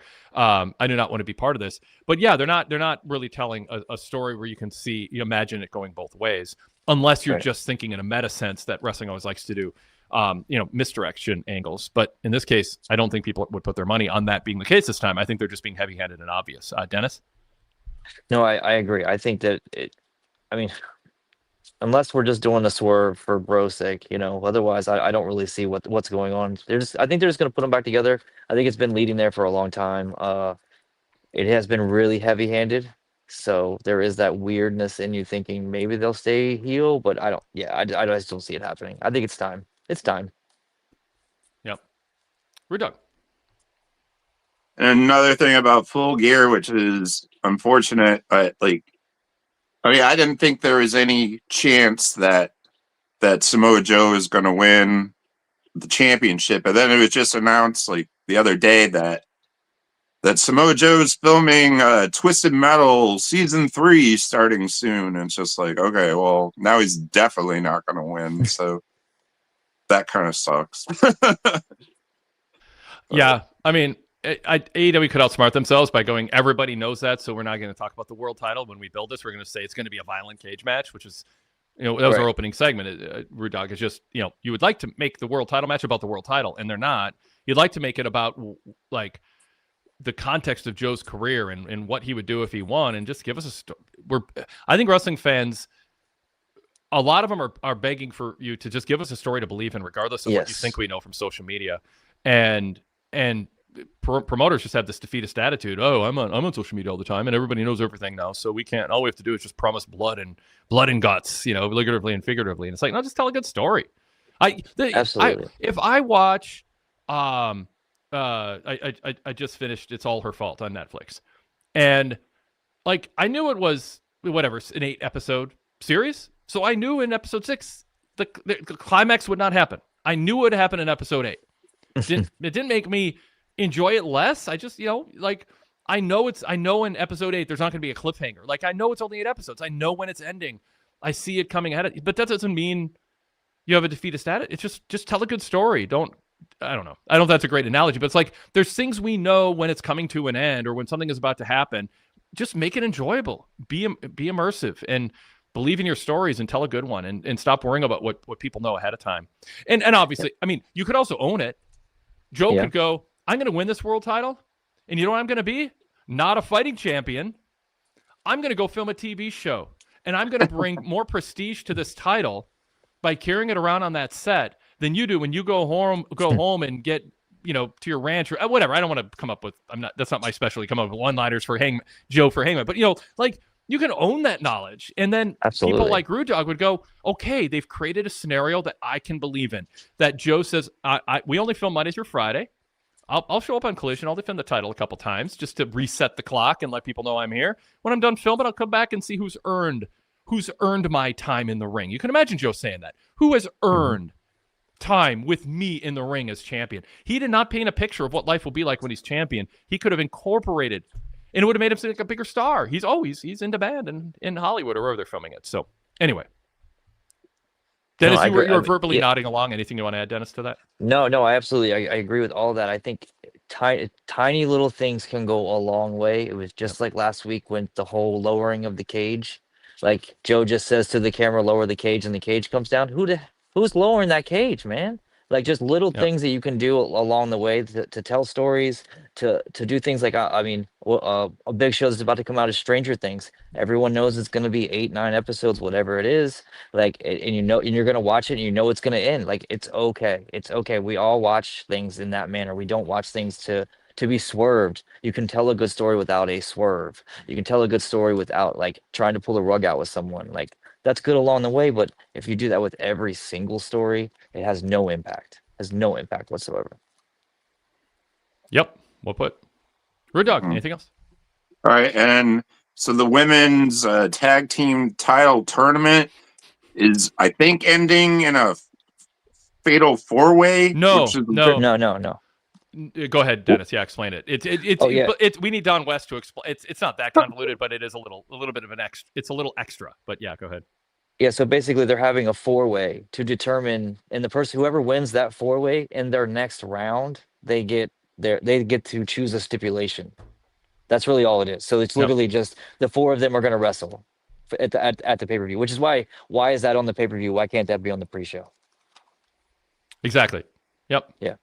Okay. Well, they definitely did not make that clear to me, so thanks for clearing that up. Well, we listen more carefully than you. I got so. But Tony Storm is still incredible. Did you? We didn't get to see it, but I had closed captions on, and I did see the pearl necklace line, so I knew it was Tony Storm, a Tony Storm promo. Well, my favorite thing that she said was what stipulation would we choose? And one of it was apartment wrestling. And I was like, oh boy. Ooh. There's a whole story there that a lot of listeners aren't familiar with, but yeah. I don't know if you want to get into that, but that cracked me up. I'm like, it was scantily clad women photographed fighting each other in apartments that helped sell pro wrestling magazines as very softcore porn in the 1970s.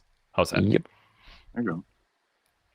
Yeah. I think it was in the 60s too. I think it was before that. Yeah. I don't know the range, the date range. I know it was in the 70s, but yeah, it might have extended in the 80s a little bit. It was, young me did not see that when I first started buying wrestling magazines. So that didn't make you a wrestling fan. Yeah. Yeah. All right. Wouldn't have interested me much. I don't know. Whatever. And then I thought it was cool. They did a tribute to Bob Caudle at the beginning. Yeah. I only saw the tail end of his career, but me too. Yeah, he seemed like he had an interesting life. Started off as a weatherman, and I think in Greensboro, and then he and Dave Brown in Memphis, weathermen who turned to wrestling. So it was cool to get him recognized. I didn't know. I think you talked about him on other podcasts a little bit, but do you have any Bob Caudle stories or anything? No, I mean, I kind of came in at the tail end too. I mean, he was a professional, dignified, straight man, play-by-play announcer, and I think he's a good template. I think people who make it about them would learn from listening to him make it about the wrestling and the wrestlers. Mm-hmm. I think there's something to be said for just he wasn't trying to get himself over. It was in an era where it's just like there was a humility of I'm here, I play it straight. It is it's Joe Tessitore's the closest of anybody right now, who isn't out there trying to do one-liners, not trying to be funny. Some people just aren't good at being funny. Some people just know better than it's not the time and place. But yeah, he's a guy who tuned in and felt like there was an adult in the room. And he was, not heavily chastising heels as I remember, but it was a long time ago since I last, watched him week after week. But yeah, he was a good announcer. I mean, Tony Schiavone, it was great that Tony was there to give a tribute to him. I thought that was absolutely. It was great. It was quite the tone change when you got Willow and Harley singing their new team name, and then suddenly you go to ringside and it's this solemn, quiet thing. It was a sharp shift in mood, but yeah. And Derek Mitchell says, yeah, Bob Caudle and Lance Russell were two of the best and do not get enough credit for their respective careers. I mean, I would say Lance Russell was in the top tier for people in that era who watched all the territories, and Bob Caudle wasn't talked about in that way. He was just quite good. Quiet. I don't mean quite. Quiet good. He just did his job and didn't draw attention to himself. Lance Russell carried like Memphis Wrestling green promos. He was a great foil and advocate alternating with Jerry Lawler. And he was a reason that you wanted to get Memphis Wrestling tapes, VHS tapes, to see Lance Russell work his magic. Lance was a good, solid play-by-play guy, but his strength was the interviews and being the host who was exasperated with heels and and helped rally you behind the babyface and the cause. And it's why I'm critical of Excalibur. And others in this era. But we're talking AEW right now. That's why I'm critical of him. It doesn't feel like that's part of the craft anymore. And I think it's the most important thing ever is rally fans to a cause, not tout how violent things are going to be or go at a big high spot. He was better about that. He seemed like he's dropped that coincidentally.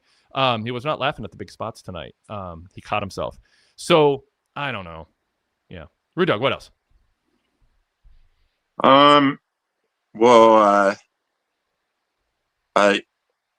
Your last correspondent mentioned something about Alex Windsor, and I'm like, what's up with her? Like, all I know is that she's British. Like, does she have any upside? Like, I mean, they just say she's a British technician, and that's it. That's all I know about her. It's like, come on.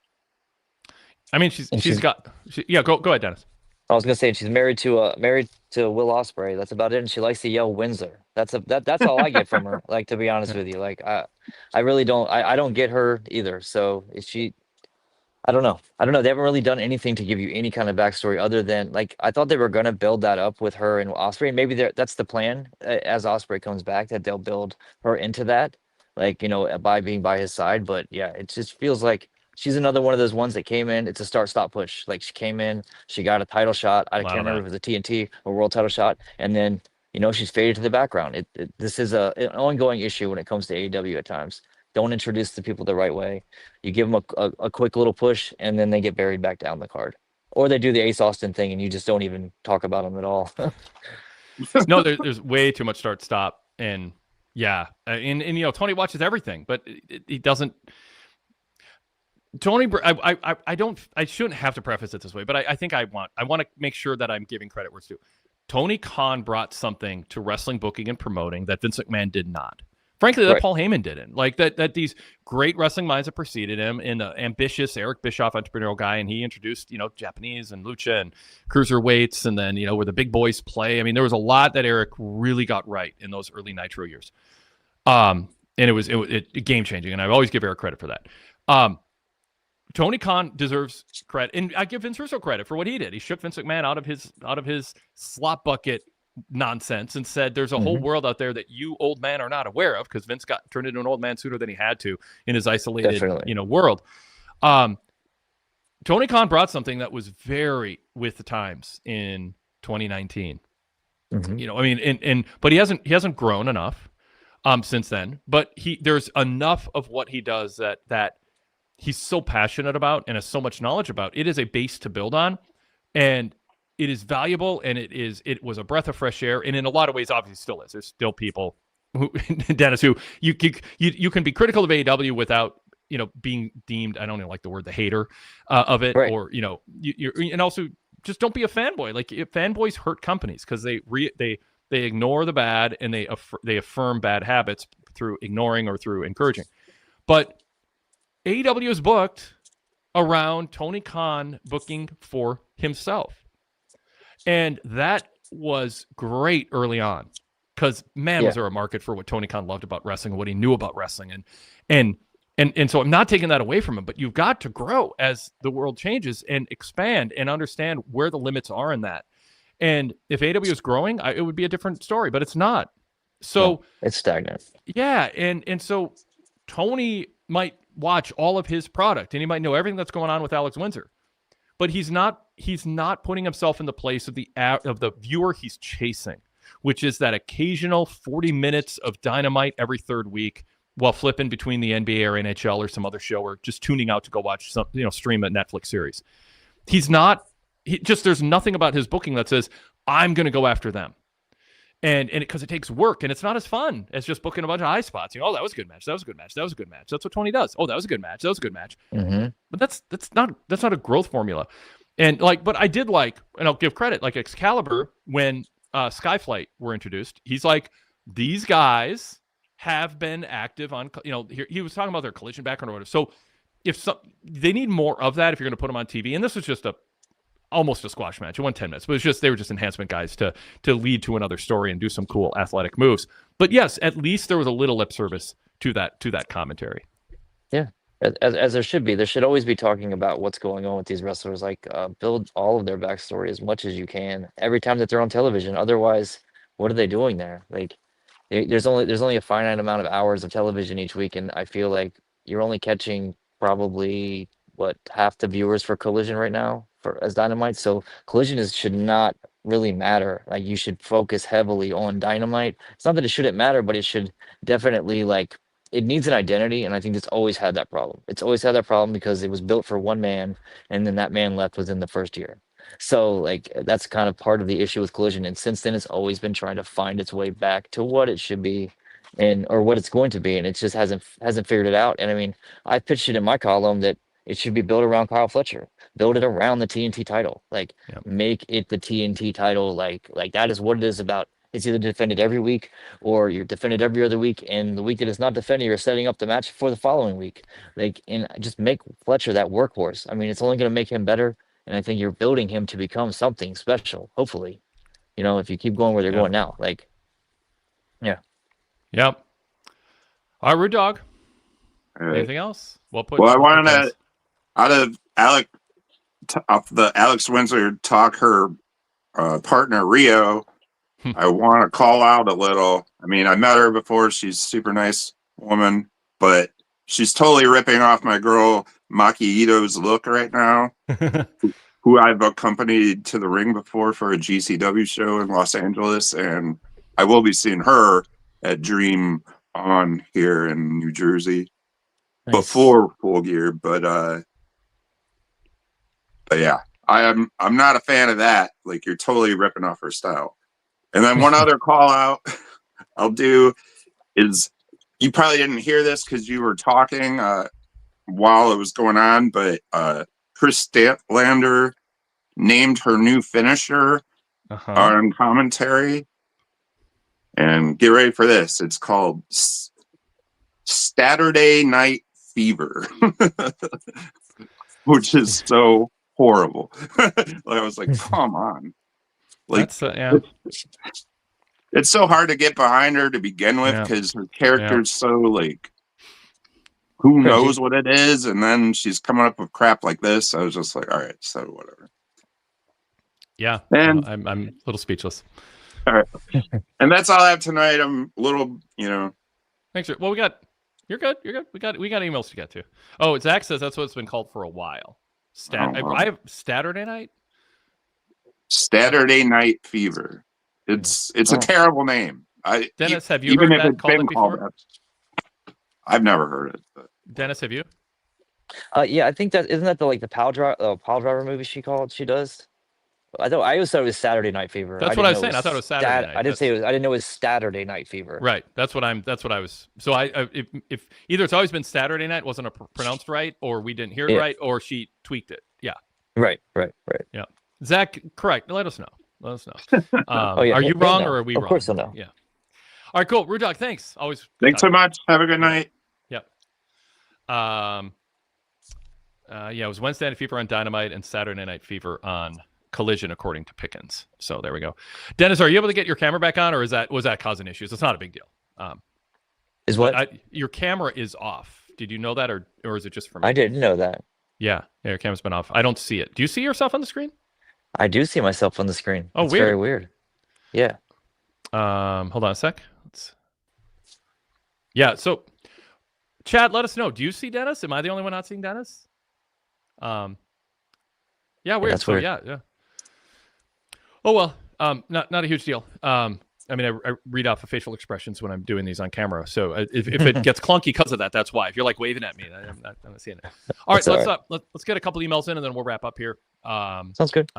J.A. in Florida says, "Hey Wade, can we question the internet wrestling community narrative that Hangman Page is a good champion? Live attendance has not improved since he won the title. TV ratings have not improved since he won the title.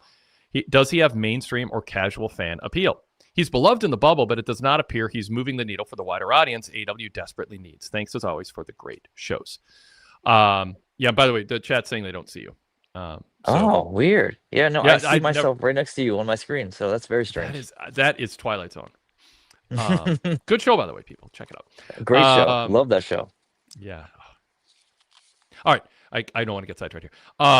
I get just that's so fun. I watched the William Shatner one just the other day. So yeah. On the airplane? Yeah. Looking out the airplane window? Oh yeah. Of course. Yeah. So good. It's so good. Yeah. Yeah. There was the one that I got interrupted the other day. It was just on like Pluto or something, the marathon type thing, I think. And it was the couple who wake up after partying and they're in a house they don't remember, and then they wander out in the neighborhood and nobody's around, and like the trees are props.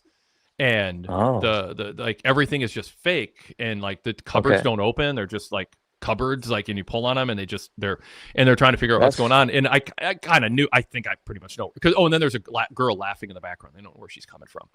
And then it froze on me. It conked out and I had to move on. So it's like, I think I know where it's heading, but I wanted to see the reveal. Really, Rod Sterling was amazing. Okay. Of course, yeah. Okay. I don't know that one. I'm sure it's good. Yeah. I've got a whole book on the explaining kind of the backstory of all the episodes and as a kind of a viewer's guide accompaniment to it. And I got to pull that out and have a Twilight Zone marathon. That's awesome. Pluribus is a tribute to it in its own way. Okay.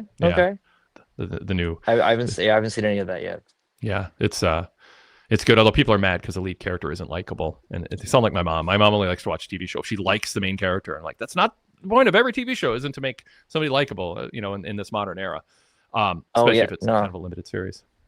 One of the classic sitcoms. If you actually really watch it, How I Met Your Mother, Ted is not very likable at all. Yeah, I didn't actually watch. I didn't watch that. It's a good show, but man, he is not. He's meant to be, and he's kind of written to be. But if you really watch the show, he's kind of a jerk. Yeah. Well, the whole Seinfeld gang were kind of. Oh yeah, absolutely. Yeah. They're all jerks. Like exactly. in a great way, in the best way. Like All right. So Hangman. There's a question here. How do you think Hangman is? I mean, I'm not going to put all the blame on any world champion right now, but of course he is featured. He is a champ. I don't think he's got the greatest instincts as a lead babyface centerpiece world champion. But he's really good. Like there's just something about his voice, and he just feels grounded and real and relatable. Yeah. And I blame him to a degree, but he's kind of a product of the era he's sort of grown up in. I mean, he's had a kind of an unconventional way of getting in, and had some insecurities early on. They didn't go to great training, didn't train the way a lot of other guys did, and he just was in a circle with friends who he's accused of being propped up, and he's so much better than his own insecurities early on told him. And and so they kind of turned that into a little bit of a story. It's kind of like Sami Zayn, is like super insecure and like whatever. They Vince McMahon amplified that at one point, but now he's just he's earned like being the man, but he's doing his part in some ways, but it's up to leadership to make him bigger and turn him into that draw. And Tony Khan does not consistently make his wrestlers feel like stars. He makes his matches feel like stars. The match quality, the star ratings, the violence, the things we do that the WWE won't do. But he's not good at making his stars seem larger than life. And that hurts Hangman, because that's where Hangman's growth can come, Dennis.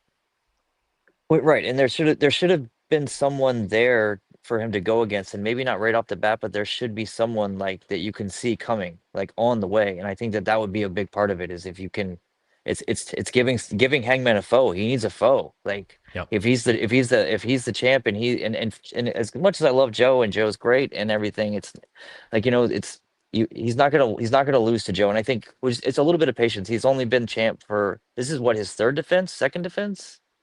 I don't second or third. I'm not sure. Yeah, something along those lines. Like, he's got to have time. You got to give him a little bit of time. He's gonna have his first feud. He's gonna win. Of course, he's gonna win that one. He has to win that one. And I think you've got to at least give him a few more months. I know that there were some people that would love to see the shock of a world title change, but I think it's a little too soon. I think it's a little too soon to be hard on him as well, considering if you were around for his last run, or his last world title run. Yep. I mean, it was not good. Like, he was a fish out of water. And he feels like he belongs now. I think he really feels like he belongs. But what he's missing is that foe. He needs a foe. Like that like Swerve created him. So in a lot of ways, or they helped create each other, really, because Swerve wasn't on the map in the way that he is now prior to the Hangman feud. And he just needs a foe, and he needs someone that is formidable, that you think could maybe take him out, like a Gabe Kidd type. Like, coming out of nowhere, someone like that, someone that feels formidable.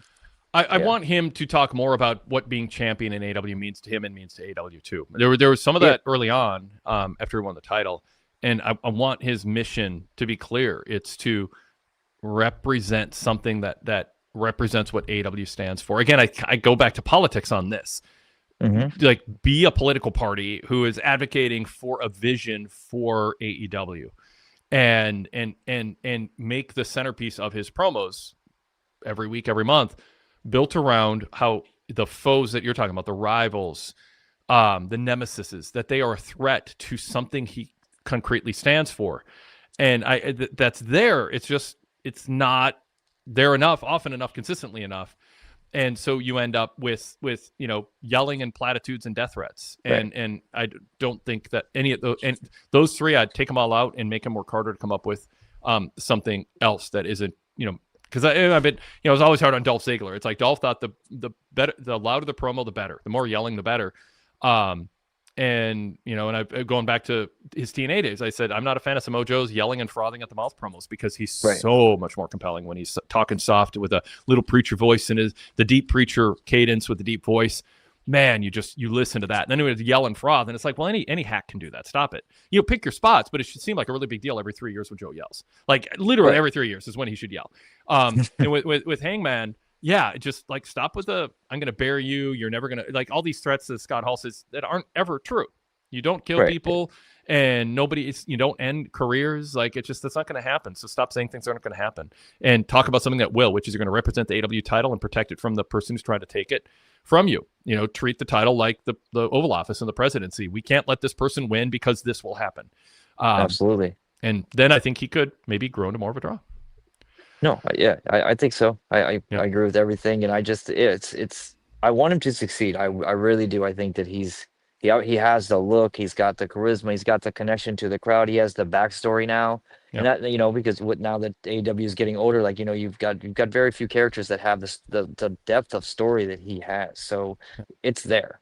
it's there for him. It's just, I feel like it's just got to be, I don't know. He needs a little bit of editing, but I feel Tony Khan needs a little bit of editing at times. So, you know, Tony Khan just needs another voice in that Yes. backstage area to Just- fill in. Tony has strengths, but man, they're super serving a slice of an audience, and there's a whole other group of people who are willing to enjoy that slice if you give them the other elements that are missing. just give him a little bit more. Yeah. Yeah. And Tony's grown a lot. Like you can tell, like he has grown up, like in the 6 years. The Helwani interview, like you can see the growth. It's like, funny too, because in that. Jason Paul and I on the flagship, I didn't see any of it, and Jason only saw a little bit, and we're like, man, this interview is probably not going to be good. It's going to be Tony like just filibustering and talking about. And then as we're doing that, like it's like other people are watching it and they're seeing it was this other Tony. And then by the time I recorded with Rich Fan, the VIP show, everything with Rich and Wade, then Rich had seen the whole thing, and Rich was like, oh no, this is what you and Jason were hoping it would be. Like it was, he grew and all that. So, but part of growth is bringing in another voice to challenge you and say what, basically Jim Ross always said about announcing, the most important part of announcing isn't the crescendo of a match. It's not calling holds and moves. And he was great at both of those things, by the way. But they weren't the most important things. It's the questions you ask that lead to the audience thinking about things you want them thinking about.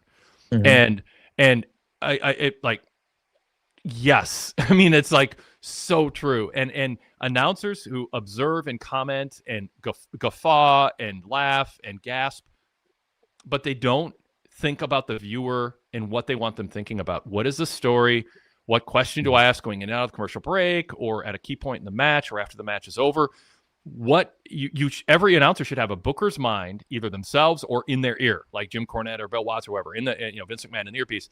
Steer the fans to think about what you want them thinking about, but do so in a trustworthy way, not where you're trying to steer them away from it in some lame, misdirection.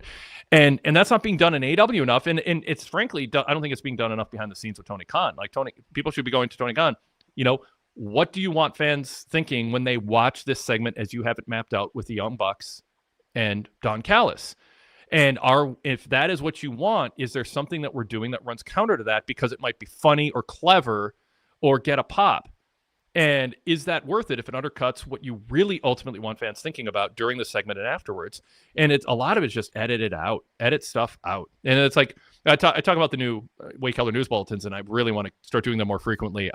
I started it, and then a bunch of stuff started happening outside of my job that have distracted, taken me away from being able to add to my plate. But I'm excited to increase the frequency and do more as time goes on. But I talk about liking the structure. I like it's a PDF format. It's 4 columns. The first 2 columns is my main story, the headline. I do analysis and context. And then there's 1/4 is just news and notes. And then 1/4 is end notes, kind of random thoughts on things, big and small. And I like the structure because it forces me to have to think about what is worth fitting in this rather concise space. It's manageable for me to do in theory, most days. And I have to pick my spots. It goes back to my first writing assignment as a freshman in college in journalism. And my journalism professor did not let any freshmen in because you couldn't start journalism until sophomore year. And I got an exception because I had already started the Torch newsletter. And I said, I want to go to a college where I can learn journalism right away. And he let me in. All the other, not all, I'm exaggerating. There was one student in particular who was really worked up about me being in there as a freshman, and he had to wait a year. But the first assignment, and I had to do it because I got to be a freshman in this journalism class because I was already doing journalism in high school, doing the Torch newsletter, I had to set the example for the 250-word pithy essay. It might have been 200 words, 200, 250. And the writing assignment was, no, you don't get to go 320, 270, 500. I don't care how many ideas you have. Let's just say 200. I think it was 200. You have 200 words, and he counted them. And if you went over by 1 or under by 1, you failed.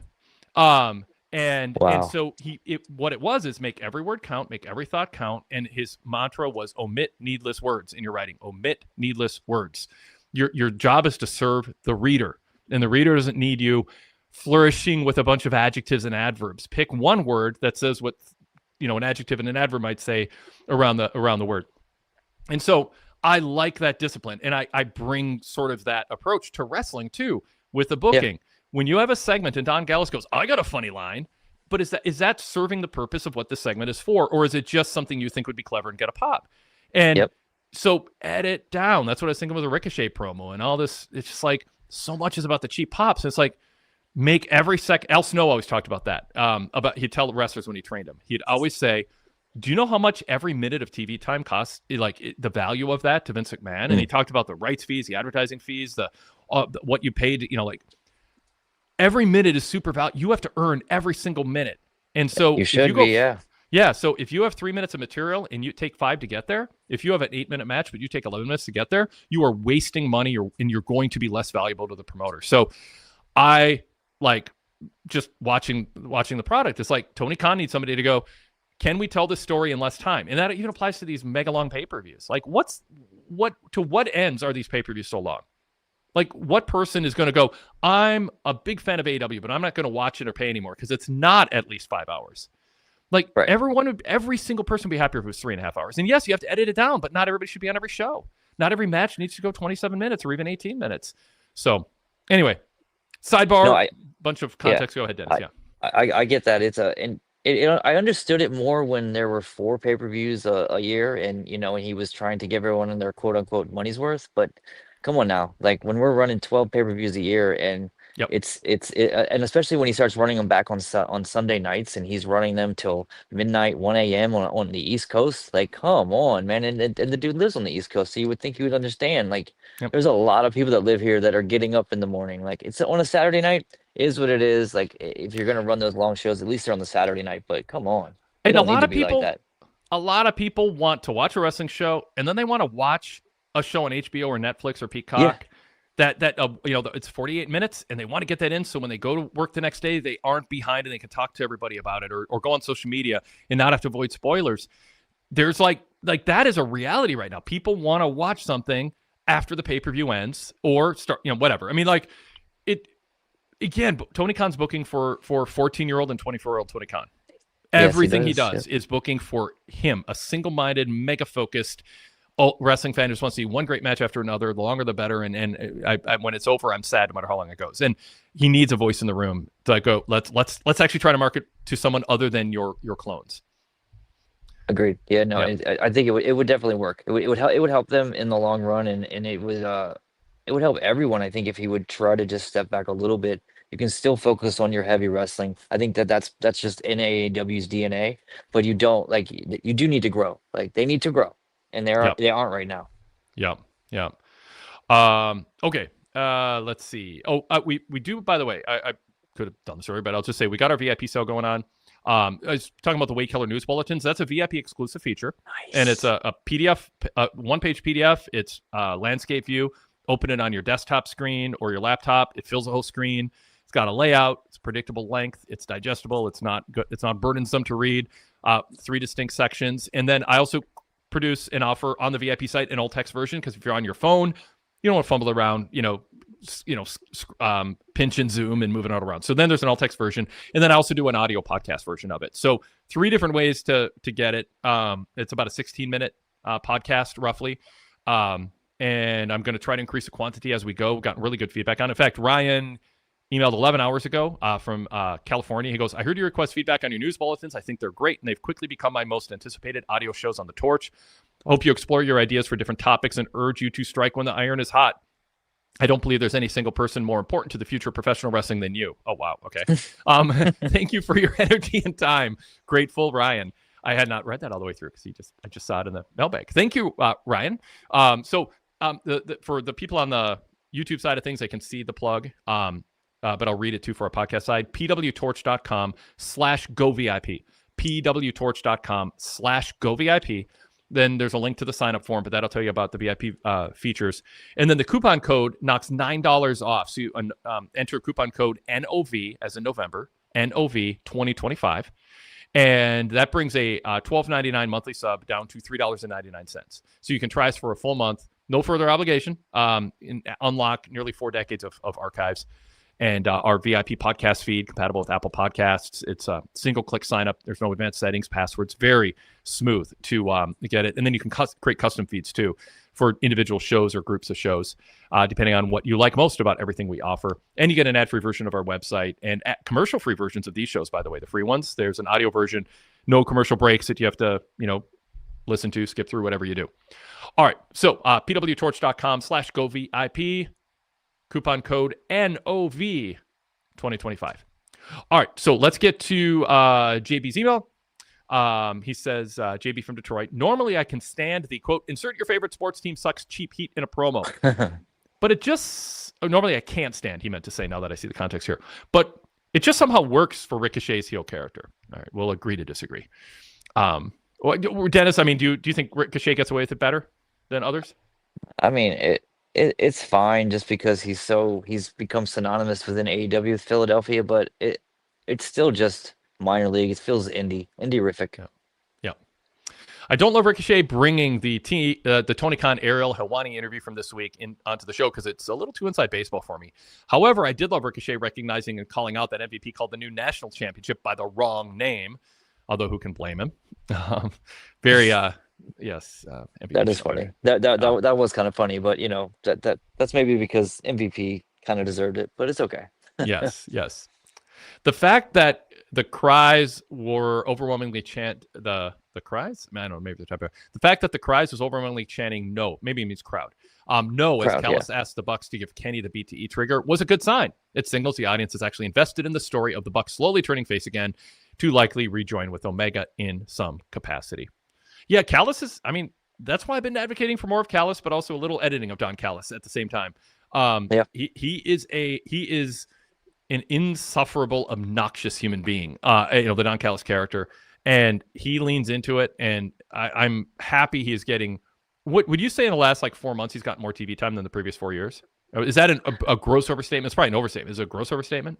No, I don't think it is. I think, especially if you add Collision in there, because Collision has become, Joshua White knows this, it is the Don Callis show half the time. So he makes multiple appearances on Collision. So no, I would say he's probably been on TV more times than anyone in the last 6 months, just because he's coming out 2, 3, 4 times a night.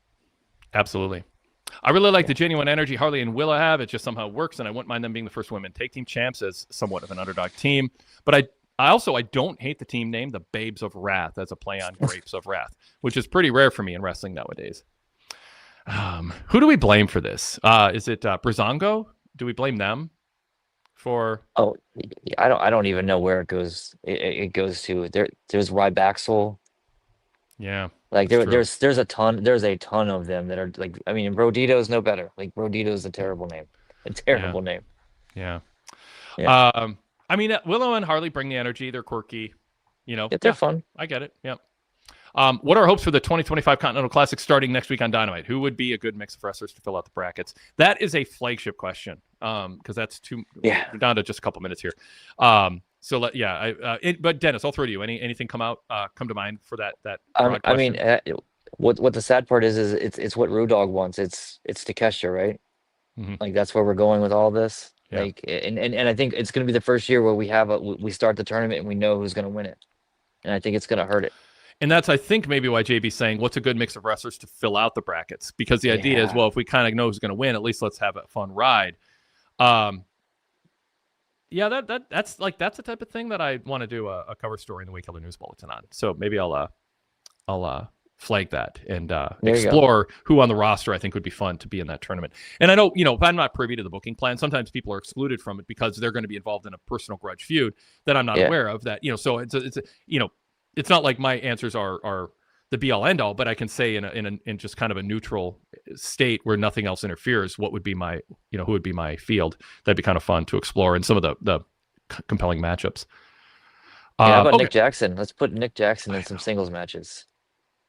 That's what I want. I want to see him in some singles matches away from Matt, because I think he's got some Jeff Hardy type qualities. So yeah. I have selectively and occasionally mentioned that. And I know. Yeah.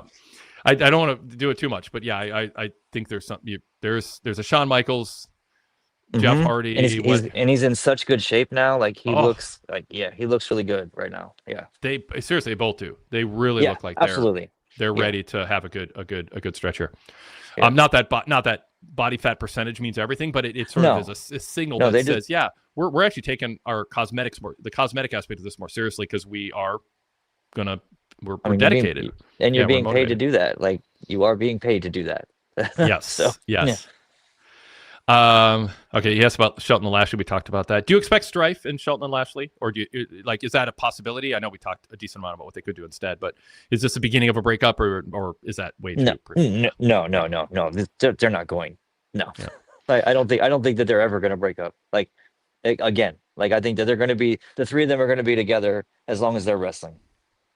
Statlander said some weird things on commentary. She basically said that Mercedes Moné has been stupid to wrestle so much because she's been able to scout her, and she said it multiple times. That frames Mercedes as a babyface in many fans' eyes. The crowd is also very strongly behind Mercedes tonight. Granted, they're in her hometown of Boston. But it seems almost like she's gotten more over as a face in general. With Stat as champion, it felt as if the announcers were picking up points and guiding her with kid gloves. I'm going to say this generically, not just at Statlander, but it is symptomatic. There's wrestlers I text with, and I bond with some people who are watch wrestling as long as I have and have some similar views, and who some of them still watch wrestling, and those who have been around backstage, and some of them are in different capacities, just talk about the attitude in the approach of some people, and their lack of knowledge of wrestling history, what they grew up on and what they think pro wrestling is versus what actually draws, and there's a lot of that, and it's just creeped up, I think, on people who are longer-term fans and followers of this industry like us, Dennis, where it's like there are people wrestling on national TV with belts who, like, really, really don't. I mean, I don't know how to put this, like, not sound bad, but they just don't get what the business they don't is about. Get it. They don't get it. I would absolutely agree. And I mean, Hangman was I remember stories of Hangman early on when they were trying to say, well, you've got this person backstage or this person backstage, you should be asking questions. And he's like, why would I need to ask questions? Like, no, that like we all can always learn. No one knows everything. Like knowledge is everything. Like knowledge is key. Like, come on. Like everyone can be learning. Go ahead. Yeah. No, the really smart veterans used to, and Moxley does this with his guys. Like, oh, Danny Garcia, like a lot of people are like, why is he giving Danny Garcia time? Or why Wheeler Yuta? Because he respects the hell out of him. He and Claudio go way back, but like these young guys, Jericho, same thing. He'd pick people out. He's like, I like Matt Menard. I think we can do something with him. The veterans bring on young guys, and then they travel together and they learn from them. And then there's others who right away get kind of eye rolls from veterans, and they don't get that help, and they end up, kind of flaming out. I mean, there's a lot of people in the 90s who people said, ooh, they look like a star. Brian Clark, and people are like, why didn't he become a star? Well, because the locker room assessed early on something about him where no one took him under their wing. And I'm not saying it was fair. I'm not saying it's unfair, but like there's people who have a lot that seems like on the surface going for them. And then they either don't seem open to ideas, or they just don't have a really, really high wrestling IQ, or whatever it is. And no one takes them under their wing, and they don't get taught stuff. And when the house show business, you're on long car rides all the time with veterans, and that's missing now. And it creeps up, and now everyone just wants to go look at their phone and see what someone said about what they said, and that doesn't draw money. All right, we're super close on clock here because I do have to wrap up in a minute. So let me be selective. Feels weird to have two tournaments going on with Women's Tag Tournament, Continental Classic, yes. I believe Pac beats Darby, leading the culmination of the Death Riders, dispelling Mox from the group after Kyle O'Reilly beats Mox, and Pac is the leader. Yes, I've been saying that for weeks. And it's very much, I think, coming to fruition. I am now convinced that Kyle O'Reilly is in line for a significant push, and I'm curious where it goes. I might not be in the majority, but I do think it's still possible to make O'Reilly a top-level mid-card or even low-level main event act for a sustained period of time.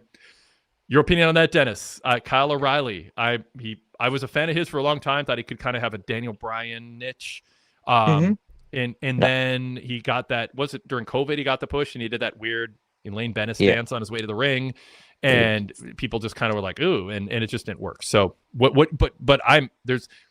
it takes some work, but I'm open to that possibility. We didn't expect, I mean, he's relatable. I think there's a reason that he's been around on TV now for a good chunk of time. Like he's relatable. People like him. Yep. He's good in the ring. He's got the diabetes story. Like all of that. There's something to work with there. But yeah, like I feel like they've really tried in the last few weeks to ramp him up. But again, I think in the end, I think he might just be fodder for Mox. Yep. Like that's what might end up just being like a quick little push and back down the card, which is pretty typical. I mean, Damian Priest got a push and back down the card. I mean, it's okay. Just get someone hot, give them a run, and then put them back in kind of their main place. Okay, real quick, the new Tony Mina entrance was fantastic. It fits the act perfectly, and the fact that they added a simple, replicable dance is even better. Okada's continual internal meltdown upon hearing Takeshita was going to be on the team is a nice touch. I'm excited to see wherever the true beginning to the physicalness on this long feud. begins. As always, love the show. Go VIP. Dennis, thank you so much. Appreciate man. having you on. We'll do this again. Yeah. Awesome. Sounds good, man. Yep, absolutely. Right. Thanks, everybody, for joining us. And again, I'll just throw the banner up for YouTube viewers. We'd love to have your support as a VIP member. It's why we're able to do what we do. And we work hard to give you a lot for your money. A lot of cool stuff to look back on and new content every week. pwtorch.com/govip. We will talk to you next time. Check out the flagship also yesterday.